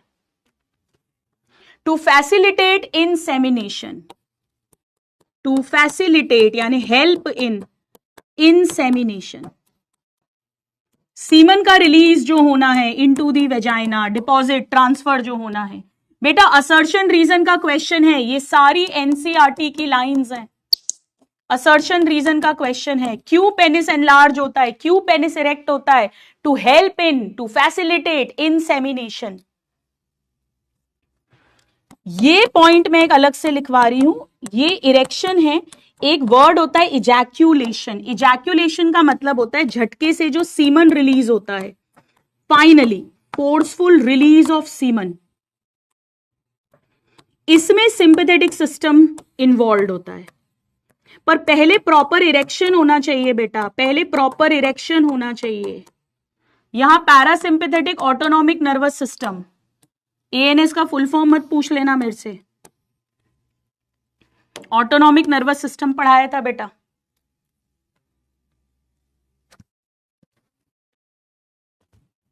बहुत इजी है, बहुत इजी है। इरेक्शन ऑफ पेनिस का मतलब है पेनिस हार्ड हो जाएगा, एनलार्ज हो जाएगा, तो उसके लिए स्पेशल इरेक्टाइल टिश्यू है। और क्यों हार्ड करवाना है? ताकि सीमन प्रॉपरली रिलीज हो इनटू दी वजाइना, पेनिस का प्रॉपर कांटेक्ट हो जाए वजाइना में। हमारे पास कई बार ऐसे पेशेंट्स आते हैं जिनको इरेक्टाइल डिसफंक्शन होता है, इन्हें इरेक्शन ऑफ पेनिस प्रॉपर नहीं होता, और अगर पेनिस प्रॉपरली इरेक्ट नहीं करेगा, प्रॉपर कांटेक्ट नहीं होगा वजाइना से, तो प्रॉपरली सीमन रिलीज नहीं होगा, प्रेगनेंसी में प्रॉब्लम आती है, इनफर्टिलिटी के लिए आते हैं।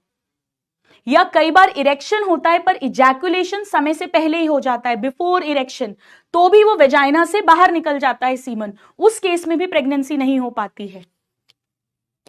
अब बेटा मैं आपको क्या कर रही हूं, सिर्फ एनसीईआरटी के अंदर, प्लीज एक बार एनसीईआरटी ओपन करो, एक एक शब्द मैंने आपको नोट्स में लिखवाया है, एक एक वर्ड, एक एक वर्ड। मैं चाहती हूं आप एक बार, ये डायग्राम भी बनवाया है बेटा, ये सब बता दिया है मैंने, एक बार आप ये वाला डायग्राम निकालो। मैंने अभी ये नहीं पढ़ाया आपको, ये नहीं पढ़ाया, ये नेक्स्ट क्लास में होगा, ये नहीं पढ़ाया। ये डायग्राम तो हो गया हमारा फ्रंट व्यू, एक बार ये डायग्राम निकालो बेटा। ये देखो, साइड से देख रहे हो आप, साइड से, तो आपको एक स्क्रोटम के अंदर एक टेस्टिस दिखेगा और साइड से पेनिस दिखेगा। देखो बेटा ध्यान से देखो, ये स्क्रोटम है, इसके अंदर टेस्टिस है, उसके अंदर एपिडिडाइमस है जो इन्होंने लेबल नहीं करा है, और ये जा रहा है वासा डिफरेंस, ये जा रही है वासा डिफरेंस, ये रही वासा डिफरेंस, ठीक है। अब ये पेनिस है, ये ग्लांस पेनिस है, ये यहां पर फोर स्किन यानी प्रिप्यूज है, प्रिप्यूज ग्लांस पेनिस पेनिस, और इस पेनिस के थ्रू ये यूरेथ्रा पास हो रहा है। अब देखो बेटा यहां पे कहीं किडनी होगी, ये यूरेटर आ रहा है, और उसके बाद ये ब्लैडर है, this is the urinary bladder, और इसके पीछे आपको एक दिख रहा है, दो है, आप साइड से देख रहे हो तो सेमिनल वसाइकल है। गौर से देखो बेटा, ये है वासा डिफरेंस, ये है सेमिनल वसाइकल, दोनों ज्वाइन हुए तो ये बन गई इजैक्यूलेटरी डक्ट, एक साइड की दिख रही है। इधर ये यूरेथ्रा स्टार्ट हो गया है, यूरेथ्रा में ही ब्लैडर ओपन करेगा, यूरेथ्रा में ही इजैकुलेटरी डक्ट ओपन करेगी। बेस पर ये पूरा प्रोस्टेट ग्लैंड है, आप देख सकते हो, और ये दो छोटे छोटे बल्बो यूरेथ्रल या काउपर्स ग्लैंड है। ये सारा इजैकुलेटरी डक्ट जो लेकर आई है, यानी स्पर्म, सेमिनल वसाइकल का सिक्रीशन प्लस प्रोस्टेट का सिक्रीशन प्लस काउपर का सिक्रीशन, ये सब इस यूरेथ्रा के थ्रू बाहर निकलेगा, जिसे सीमन कहेंगे। आ रहे हैं मजे? एक एक शब्द, ह्यूमन रिप्रोडक्शन आई प्रॉमिस एकदम टिप्स पे करवा दूंगी। कितने स्टूडेंट्स हैं जरा मी लिखकर भेजो जिन्हें बिल्कुल मस्त तरीके से समझ आ गया है मेल रिप्रोडक्टिव सिस्टम। क्वेश्चंस कल कर लेंगे बेटा, आपको होमवर्क लिखती हूं, खुद से एक बार ट्राई करना, फिर मैं करवा दूंगी। इधर उधर ढूंढा ढांडी मत करना बेटा। आओ एक बार क्विकली दिखाती हूं आपको। समझा हमने रिप्रोडक्शन क्या है, हमने समझा इवेंट्स क्या क्या होते हैं रिप्रोडक्शन में, मेल फीमेल के अंदर हल्का सा डिफरेंस समझा, प्राइमरी सेक्स ऑर्गन टेस्टिस के बारे में बात की, बहुत मजेदार तरीके से पूरा डक्टल सिस्टम को अंडरस्टैंड किया हमने, पूरा डायग्रामेटिकली हमने सारे ग्लैंड्स को अंडरस्टैंड किया, और उसके बाद हमने सीमन और स्पर्म में क्या डिफरेंस है वो देखा, एनसीईआरटी की बड़ी टिपिकल लाइंस डिकोड की, और पेनिस की भी बड़ी टिपिकल लाइंस को डिकोड करा। एक एक शब्द मैंने आपको बता दिया है। क्या बात है। होमवर्क मैं भी लिख दूंगी बेटा यहां पे लास्ट में, है ना, आपकी छुट्टी कर देती हूं ताकि आप लोग अब थोड़ा सा रेस्ट कर लो, सुबह से पढ़ रहे हो मेरे प्यारे प्यारे नादान परिंदों। चलिए तो कल मिलते हैं और कल इस कहानी को आगे बढ़ाएंगे। मेल रिप्रोडक्टिव सिस्टम यहां तक पक्का करके आना, एनसीईआरटी रीड करके आना, मार्क करके आना, एक एक शब्द मैंने नोट्स में लिखवा दिया है। कल मिलते हैं। Bye everybody, take care, lots of love, thank you so much.